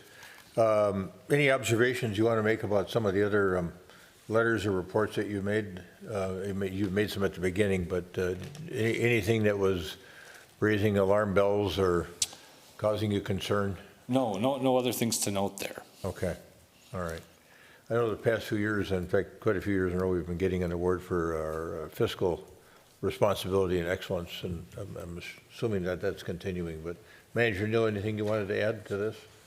No, this is an interesting period in Edina's history with receiving federal funds like we have for a few years, and now having that kind of leave our finances is unusual for us, that we didn't have a lot of history of that in the beginning, and we probably aren't going to have much of a future like that in going forward. But I appreciate the work of the firm, and happy to answer any questions too. Yeah, I think you do a very thorough job.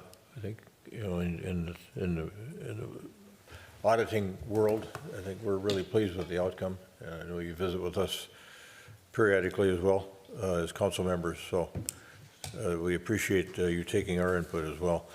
Anybody have any questions for Mr. Grice or for Manager Neal? Yes.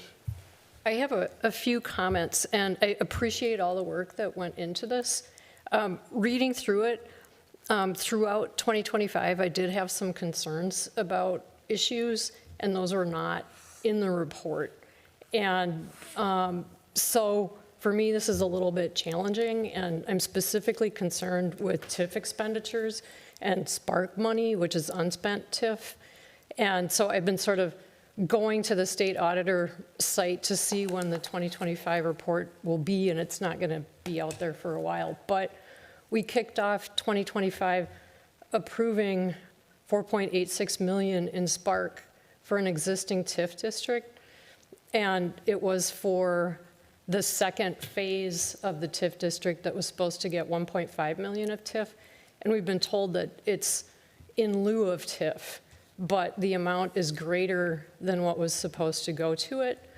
And the money was to support 15 affordable dwelling units in an apartment complex. I've asked repeatedly for the size of the units because I'm concerned that they could be naturally occurring affordable housing because they are primarily single units, and some of them are alcove units. And 4.86 million is a lot of money. So for me, that doesn't compute. I'm also concerned about, I really did appreciate how in your report you talk about separate entities, and I'm concerned about the HRA and the general fund.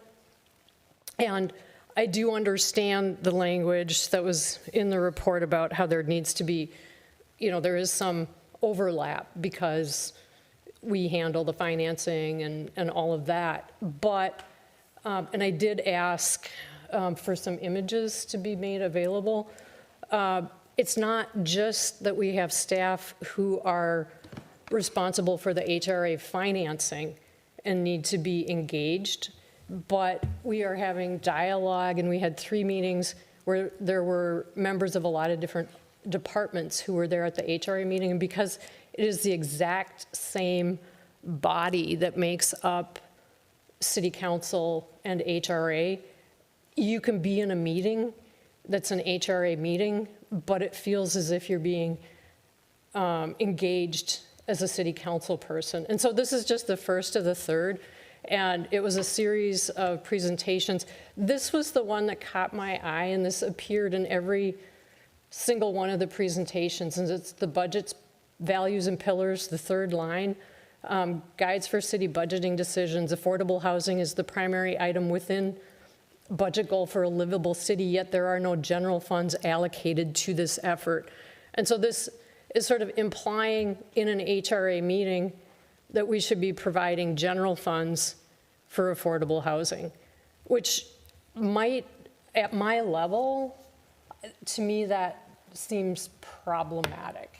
And so all of this, and I do have one final image, I think, or numbers, yeah, these are all of the people. So it's not just financial analysts, but all of the people who are participating, who are funded by the general fund. And part of this is me really feeling protective of the general fund, and we keep raising the levy, but that does have an impact on Edina residents who are not 6-figure income earners. And which brings me to another use of TIF, which I think it'd be wonderful to have this as a private source of funding, but in a way, we've managed to decouple TIF financing from economic development because we've started this program, the HEROES program, which was $1 million of unspent TIF, and that is given to people who are in certain professions in Edina and wish to move to Edina. They can have, an individual can earn up to $106,000 a year, and this can be used to purchase a home valued at $600,000 or less, but it's an existing home, so it's not, and I understand that down payment assistance is something TIF can be given to, but it's not something that encourages economic development because it's existing housing. And so all of this is a long-winded way of me saying it's hard for me to vote for accepting this, and I feel like I don't have enough information, and you've provided a lot of information, but the questions that I had were not addressed in this document. So I do want to appreciate your work, though. Why don't we go back to the more fundamental question of what your role is as an auditor? Sure, I was actually going to get to that. So in terms of our independent auditors report, that's the only, I guess, piece that we're responsible for is those 3 pages, in that report. And it is limited to a snapshot at the end of the year. So at December 31st, in terms of all the, cash balances, all the receivable balances, capital assets, liabilities, are those presented correctly at that specific point in time? And for all the transactions that did occur in terms of receipts, payroll, disbursements, did those get accounted for properly in terms of the debits and credits throughout the year? Not necessarily were those disbursements in compliance with certain requirements, or were they made consistent with management's assertions? Those would be more questions that should be geared towards management.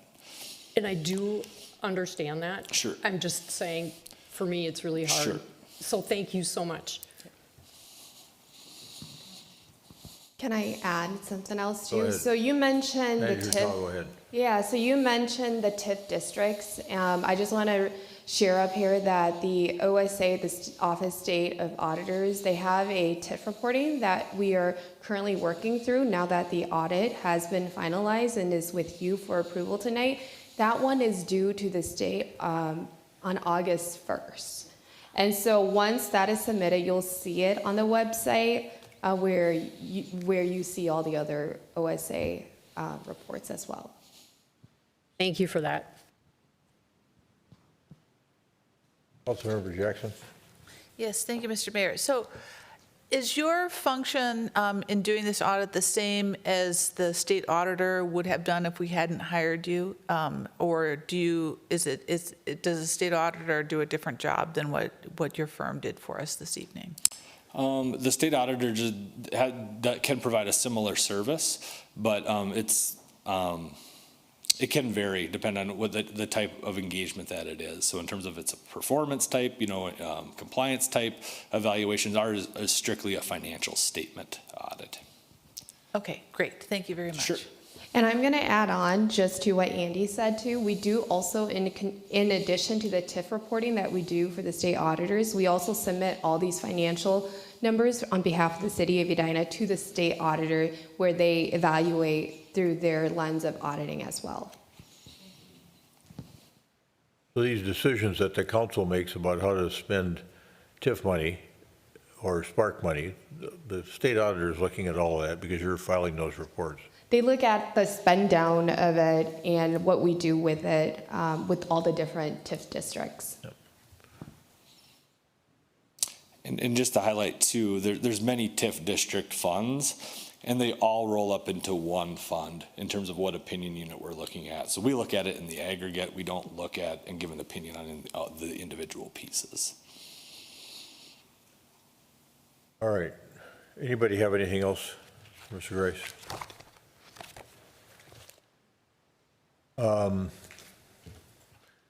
The provision of the annual comprehensive financial report requires some action on our part, and that is to receive the annual comprehensive report called the ACFR. Is there a motion to receive the 2025 annual? You're not approving it, you're just receiving it. The motion to receive the 2025 annual comprehensive report, the ACFR. So moved. Second. Member Jackson moves, Member Pierce seconds the motion to receive the 2025 Annual Comprehensive Report, the ACFR. Is there any further discussion on this matter? All those in favor of accepting or receiving the 2025 Annual Comprehensive Report, the ACFR, say aye. Aye. Aye. Those opposed? Those abstaining? Abstain. Motion is approved on a 4-1 vote. 4 approving, 1 abstaining. Thanks for being here, Mr. Grace. And now we've got some general obligation bonds to talk about, and Nick Anhut has joined us this evening to talk about how those sales went today in a couple of different categories.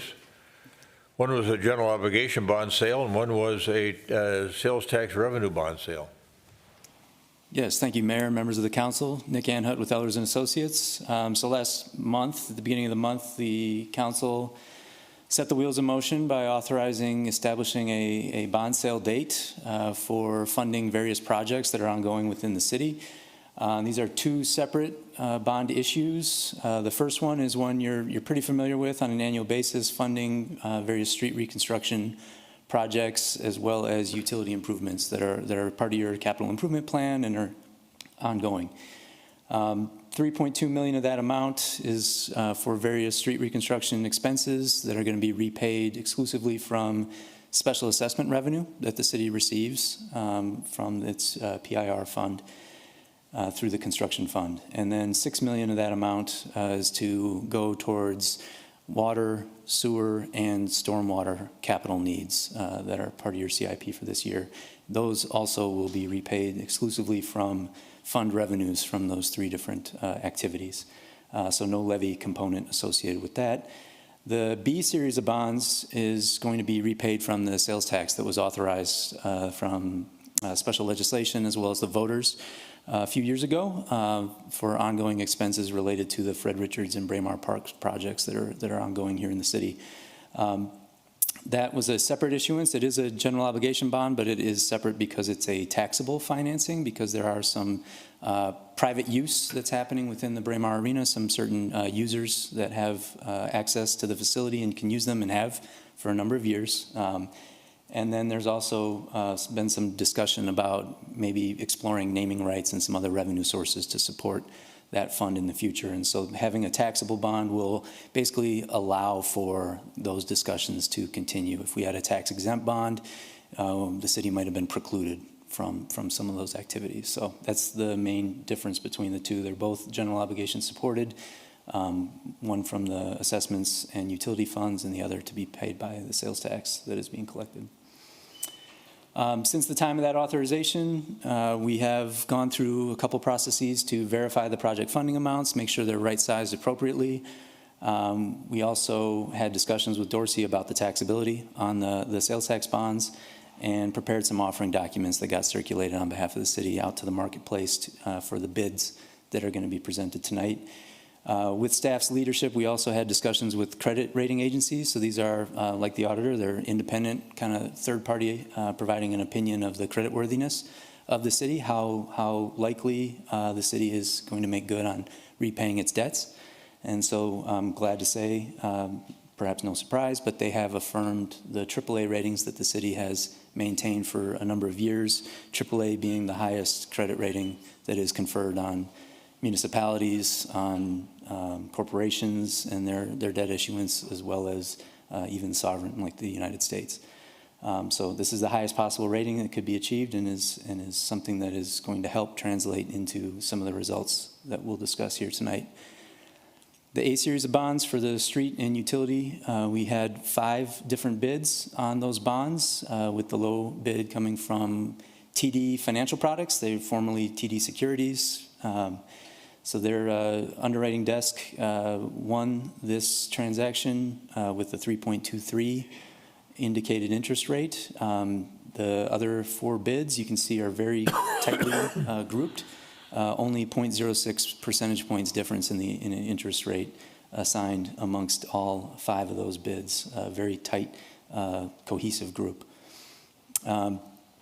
The B series of bonds, the sales tax bonds, now I just recall these are taxable, right? So we expect to have a higher interest expense associated with that because they don't have the benefit of the tax exemption, but these were actually great results as well.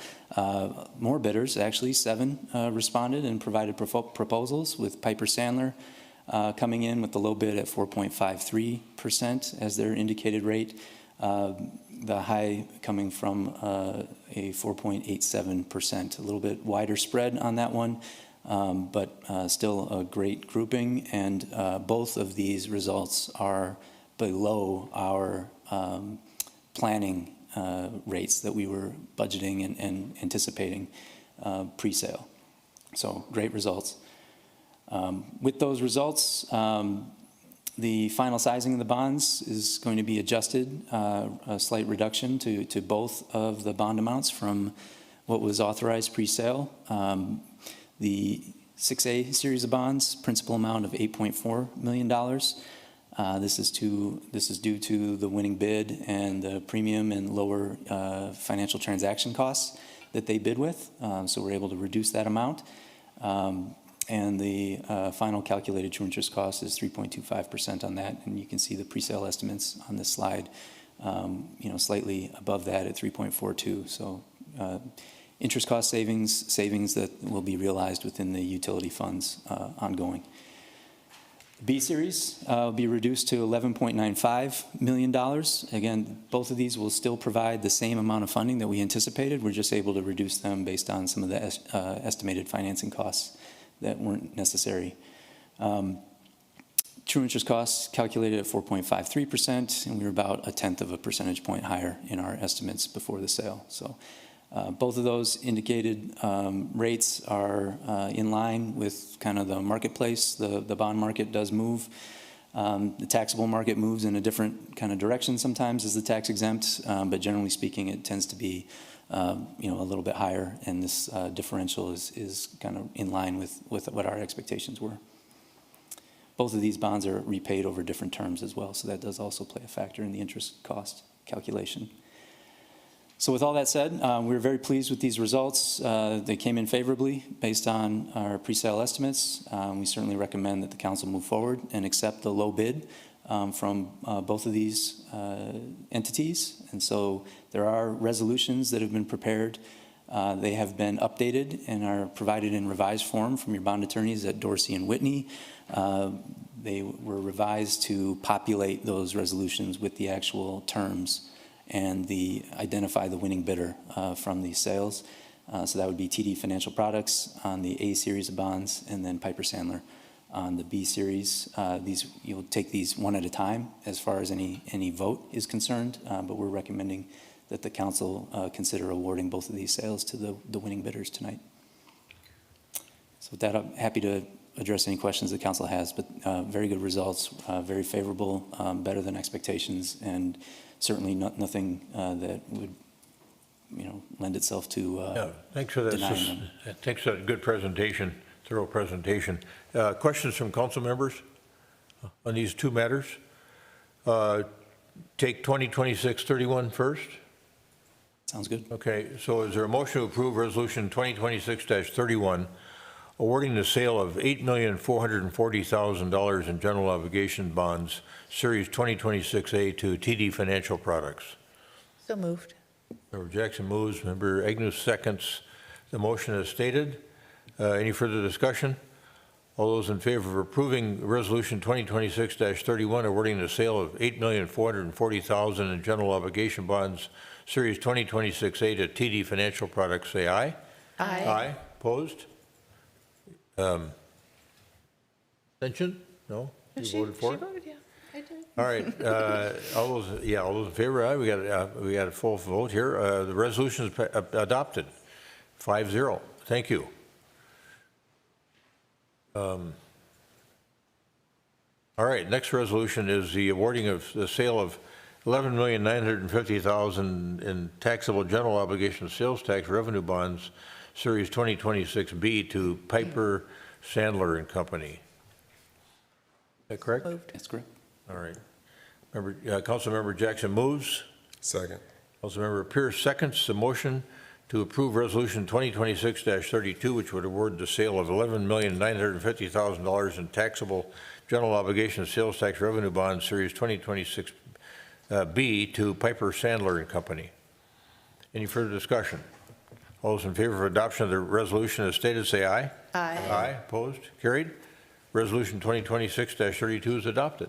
Thanks for being here at this late hour. Appreciate it. Appreciate it. All right, the next matter in front of us is a potential zoning ordinance amendment involving the proposed project by the Salvation Army at 4276th Street West.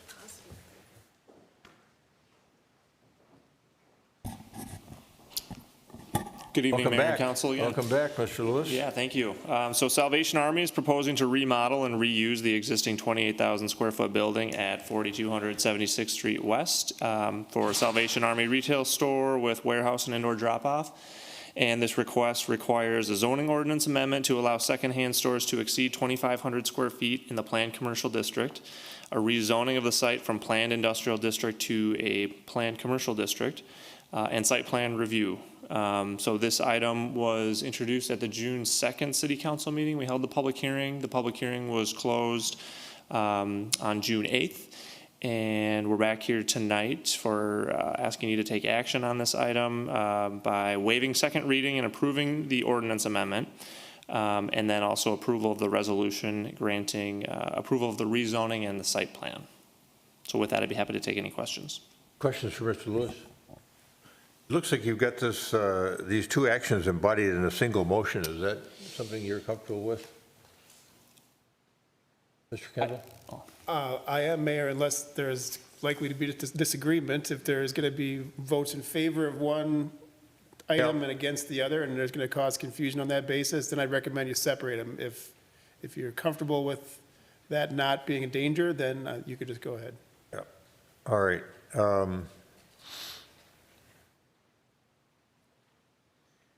So the first motion would be to approve ordinance 2026-8, the amendment thereto, and the, I suppose, the waiver of second reading. Is there a motion to that effect? So moved. Second. The motion second to approve ordinance 2026-8, the amendment thereto, and the waiver of second reading. Any further discussion on that ordinance? Potential amendment of that ordinance. All right. All those in favor of amending that ordinance as stated, say aye. Aye. Aye. Opposed? Carried. Waive second reading on that. And then resolution 2026-27. Let me get that up here.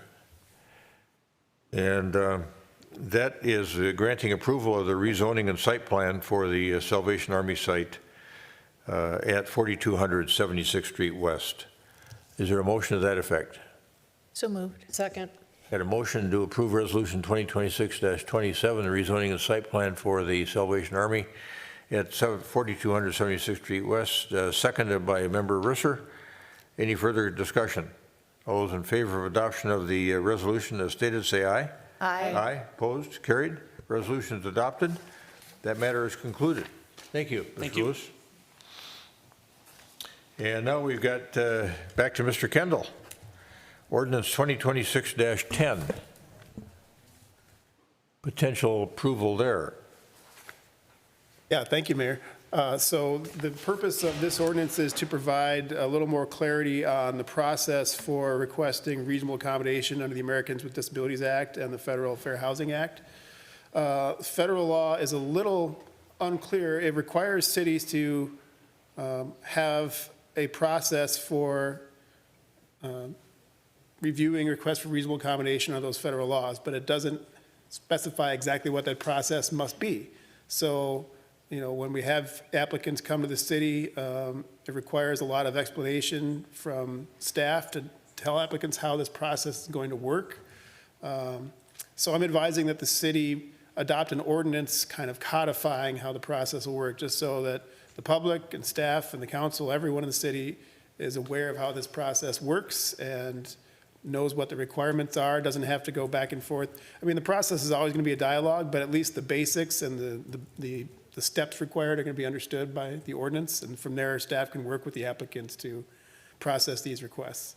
So this is not technically required. The federal statutes only say that the city must process these requests. It doesn't say exactly how. But this just provides a method for cities to fill in some of the blanks on how that will happen. So that's the reason for the recommendation, and I'm happy to stand for any questions. All right, questions for Attorney Kendall? Councilmember Jackson? Yes, thank you, Mr. Mayor. So, Attorney Kendall, is this going to be a fairly uniform process across different cities? And maybe Manager Neal, whether you've heard anything at the League of Minnesota Cities, is this going to be fairly standard from city to city? So I can take that, and Manager Neal can jump in later if necessary. I did look at the process in a number of different cities in the metro area and outstate, and this was the process that I felt was best. A lot of cities used to process these just basically using a kind of a variance process. You know, they would accept all the same applications and use all the same forms and basically treat it like a variance. And that's possible to do, but not recommended. There's recent case law saying it's better to have a separate process for this just so no one gets confused and treats it like a variance or applies the standard for a variance, because it's technically not a variance, it's something different under federal law. So that's the reason for this recommendation. I looked at the process in Minnetonka, Elk River, a couple of other cities around the metro, and tried to take the best of what they had and incorporate it into this ordinance. Yeah, the only thing I would add is that it's, a lot of people are doing these kinds of things, but they're doing them informally and treating them like a variance. This is a more formalized process, which is good to have it in place because it's not something we do every day, right? It might not be something we do every decade.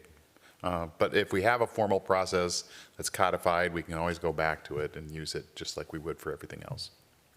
Thank you both. Good. Other questions for Mr. Kendall or for our city manager? What is recommended is that we approve ordinance 2026-10, amending Chapter 2 and adding new Article 11 and grant first reading. Any reason not to waive second reading? Well, I think I talked with Clerk Allison, and I don't know if we published 10 days prior to this meeting, so I don't think that we can have it be fully Okay. passed at this meeting. So in that posture, there's no reason to waive second All reading, right, because we're going to let's- have to bring it back either way. Let's take the conservative route here and be cautious. So is there a motion to approve ordinance 2026-10, amending Chapter 2, adding new Article 11 and grant first reading on that amended ordinance? So moved. Second. Member Jackson moves, Member Pierce seconds. The motion is stated. Any further discussion? All those in favor of adoption of the motion as stated, say aye. Aye. Opposed? Carried? The motion is approved. Thank you, Mr. Kendall. Appreciate that input and that foresight on your part. We did have a advisory communication come in on the Wooddale Avenue Bike Lane proposed project from the Edina Transportation Commission. Do we need to formally accept that at all, or is that just an observation that it came in? Yeah, I think we all saw it. So, manager comments. Thank you, Your Honor. Just a couple of updates, actually. One is that starting on July 21st, we're going to need to implement a new practice at the council, and that is to have roll call votes on all actions of the council. This is to make us more fully compliant with the ADA access that we've done in other kind of forms for the council, but that's something new. And we need to start doing that on July 21st. So it really will emulate a process that we used during the COVID years, if you want to have that as a memory. But we did do it there, and we'll start doing it again. Second, our next council meeting is Tuesday, July 21st. So we're on sort of our version of summer hiatus between now and then. Finally, another calendar item. Our meetings in August are different, at least the first one is. Night to Unite is Tuesday, April 4th, as it always is. August 4th. Sorry, August 4th. Get the A part. Yeah. And our council meeting then follows that on the next night, which is August 5th, and it is a Wednesday, just as a reminder. So you'll see that start to show up on our calendars here. And that's all I've got for you for tonight. Okay. Member Agnew, you got anything for us? Oh, I do not. Thank you. Okay. Councilmember Pierce? Thanks, Mr. Mayor. Just one thing. The Special Olympics, the opening ceremony is June 20th. And so it's June 20th through the 26th. I mention that because MDI, the organization I work for, we're a gold sponsor. So we're pretty excited about volunteering and being there the entire week. We have some of our employees are also athletes and will be competing as well. And then the torch run actually goes through one of our facilities up north in Hibbing, Minnesota. So that's kind of why I'm wearing this red and blue, and the fact that we're not going to be here on the 4th of July. So pretty excited about that. It's at the U, so if you are interested in participating, you can find it online, and I'd urge you to get some tickets and go enjoy some of the festivities. There's also, at the Mall of America, there will be different exhibits as well from other sponsors. So that's it. We do have a city employee who is participating in those Special Olympics. Hey. Lisa Santa Maria, who is an office aide here at City Hall, is participating in one of the games. Awesome. Do you know which game by chance? It's Yeah, let me bocce know. ball or volleyball. Okay. Maybe Scott, it's bocce ball. It's bocce ball. Bocce ball. Excellent. Thank you, Scott Denfeld. Councilmember Jackson.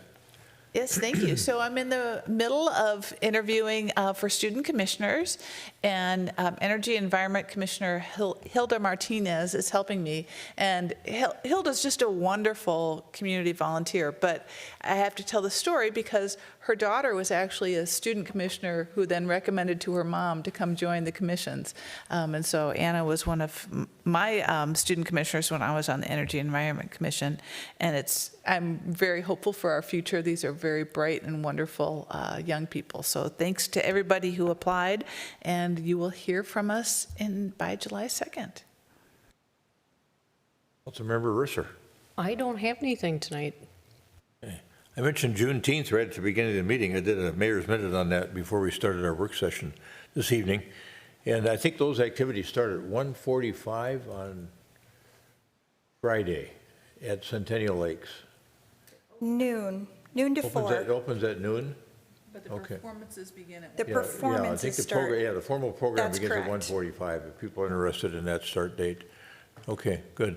And then I needed to report out too on my visit to the U.S. Conference of Mayors and provide a little bit of information, and I'll try to keep it somewhat succinct here. Meeting was held in Long Beach the 3rd of June through I think the 6th or 7th. And Rex Richardson is the mayor of Long Beach, was a great host. The city did a wonderful job hosting the mayors from around the country, several hundred strong. Got in on the I got there Wednesday and got part of a data center meeting and that was interesting, and more about that later. We also heard the next morning from the head of the firefighters union on a national basis, and this is we're starting to think about budgetary things, and we knew from our experience last year we had a lot of things that affect budget. But he said the cost of equipment have doubled since pre-COVID because of the making of fire apparatus is now controlled by 3 companies, creating a monopoly. So the union on a national basis, I think, is going to try to do something about that. But another example of the challenges cities are facing across the country with respect to increased costs. Tom Cochran, the executive director, on that Thursday morning session, said we're looking at the issue of mayor security. In the Metro Economies session put on by the Bank of America, the reporter for the Bank of America said that the economist said that we're in a fairly decent economy, but it's being driven by necessity spending and discretionary spending. And the spending is being driven by the high cost per household in those 2 categories. There's a big gap in high income and middle income households. Lots of pressure on lower and middle income households, those things that I think we all know instinctually just from being out in the world and also doing the work that we do as council members in Edina.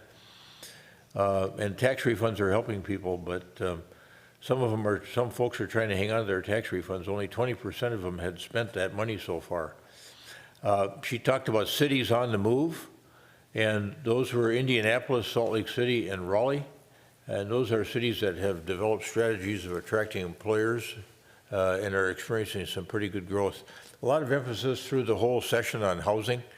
Reports out by several of the different mayors. There's the conference tries to alternate between parties and independents in terms of leadership.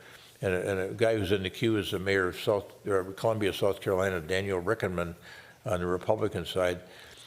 And I didn't get a chance to visit with him on the side, but they had 2,100 empty properties owned by the city. Oh, my gosh. And so they've decided to build affordable houses on these properties. And Councilmember Pierce may learn more about this when he goes down next trip to South Carolina.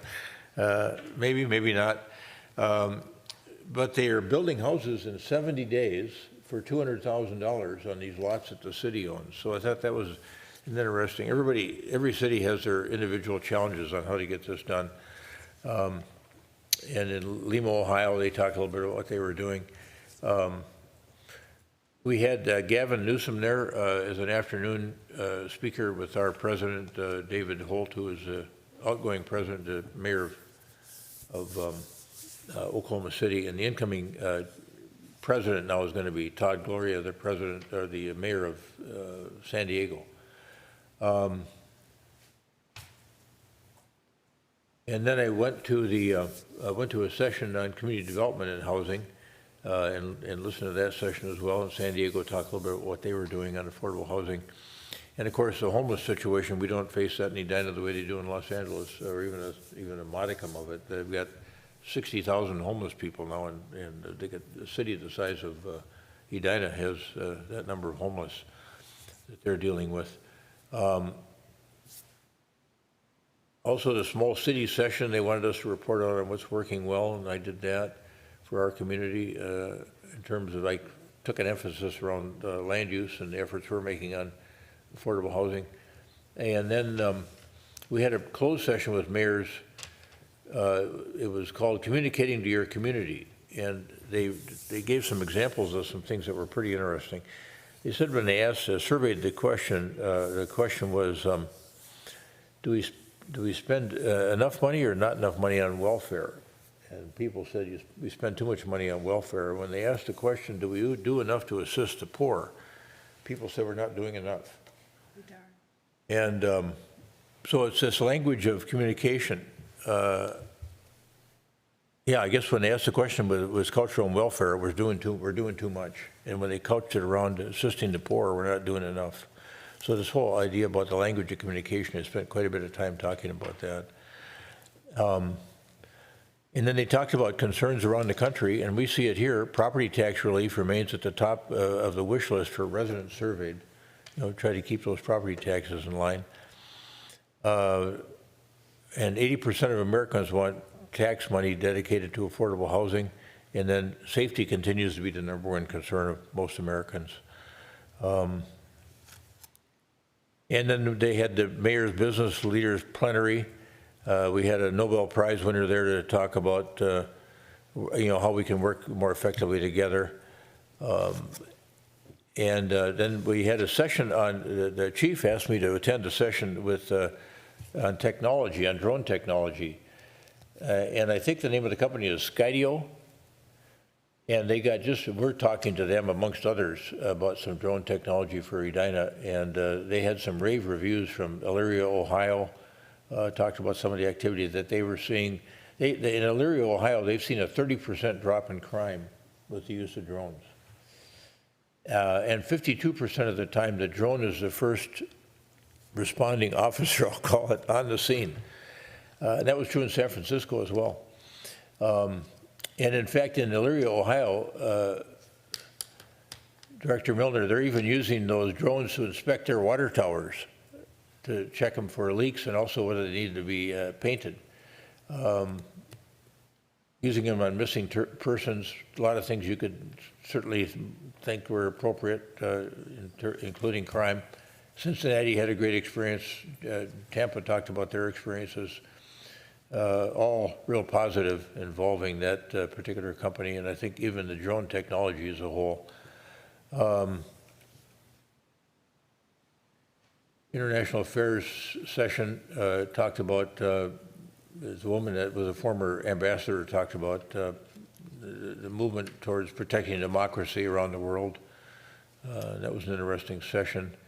And then other sessions as well on AI Salesforce.com has something new that they're calling the digital front door that they're using with cities, and that might be something that we want to take a look at. So people can, it makes services super easy, is what they were claiming. So person can come online and how do I pay my property tax, or how do I find this, how do I find out that? I know we're continually looking for ways to improve access to the city website and the ease of its use. So that digital front door idea seemed interesting.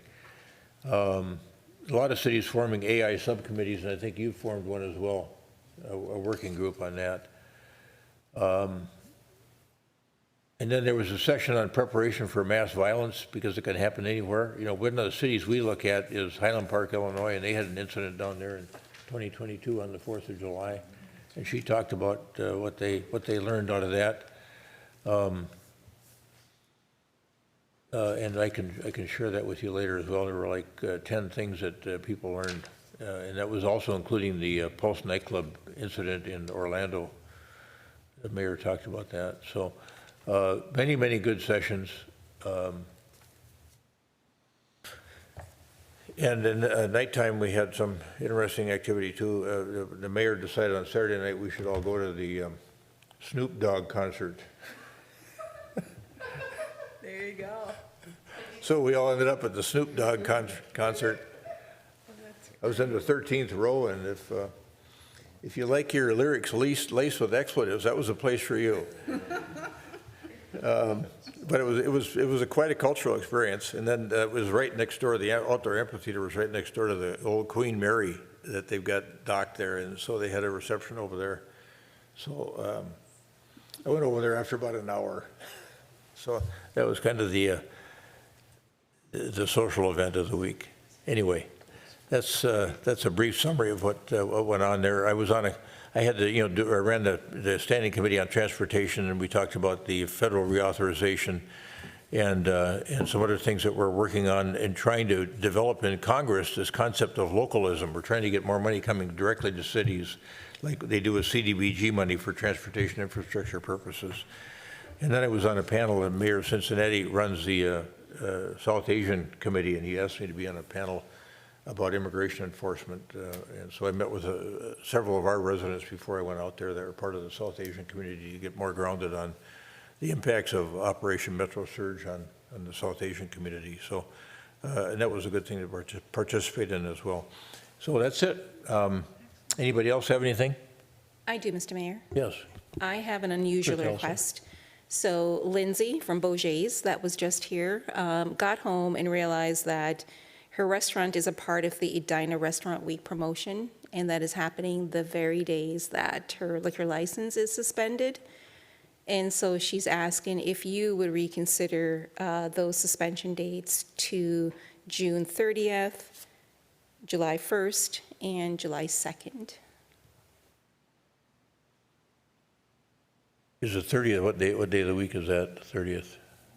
To Councilmember Jackson's earlier point. It is Tuesday, Wednesday, and Thursday. I'm sure she would be conscious of that. Okay, with respect to that particular matter, let me go back to it on the agenda. We approved a motion to suspend Beaujay's liquor license for 3 days on the, I think it was the 24th, 25th, and 26th of June, and impose a $1,000 fine for their second liquor license violation within 24 months. I'd like to entertain a motion to amend that. Mr. Mayor, procedurally, you need a motion to reconsider, and because you all voted in favor of it, it can be motioned and seconded by anyone on the council. Then you need to make the motion to make that change, if that's what you want to do. Okay, all right, thank you. Two-step process, all right. Is there a motion to reconsider the matter of the Beaujay's and the period of suspension? So moved. Second. Get a motion and second, motion by Member Agnew, second by Member Pierce, to reconsider the matter of the imposition of the fine and the suspension of the Beaujay's liquor license. Any further discussion on that motion? All those in favor say aye. Aye. All those opposed? Carried. We'll now reconsider the matter. As I mentioned earlier, we had an amendment, we had a motion that suspended their license for the period, let me find that. 23rd, 24th, and 25th.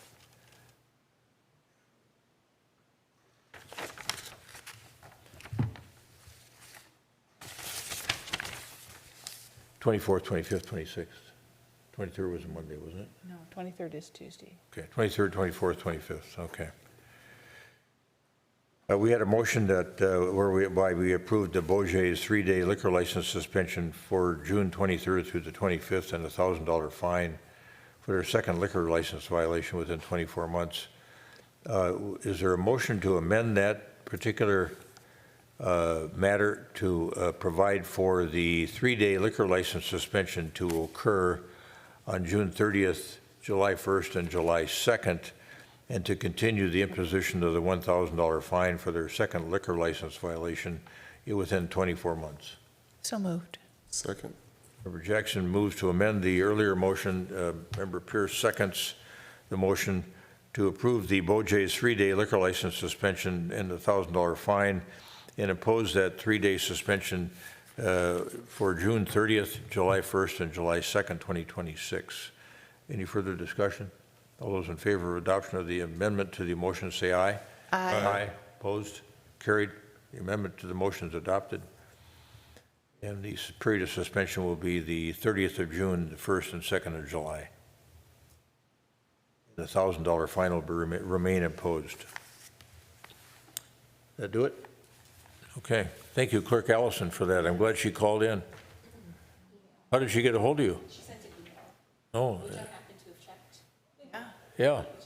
Fantastic. Yeah, okay. All right, is there a motion to adjourn? So moved. A second? Got a motion by Member Jackson, second by Member Agnew to adjourn the meeting of the Edina City Council the 16th day of June at 10:46 p.m. Any further discussion? All those in favor of adjournment say aye. Aye. Aye. Opposed? Carried. We stand adjourned.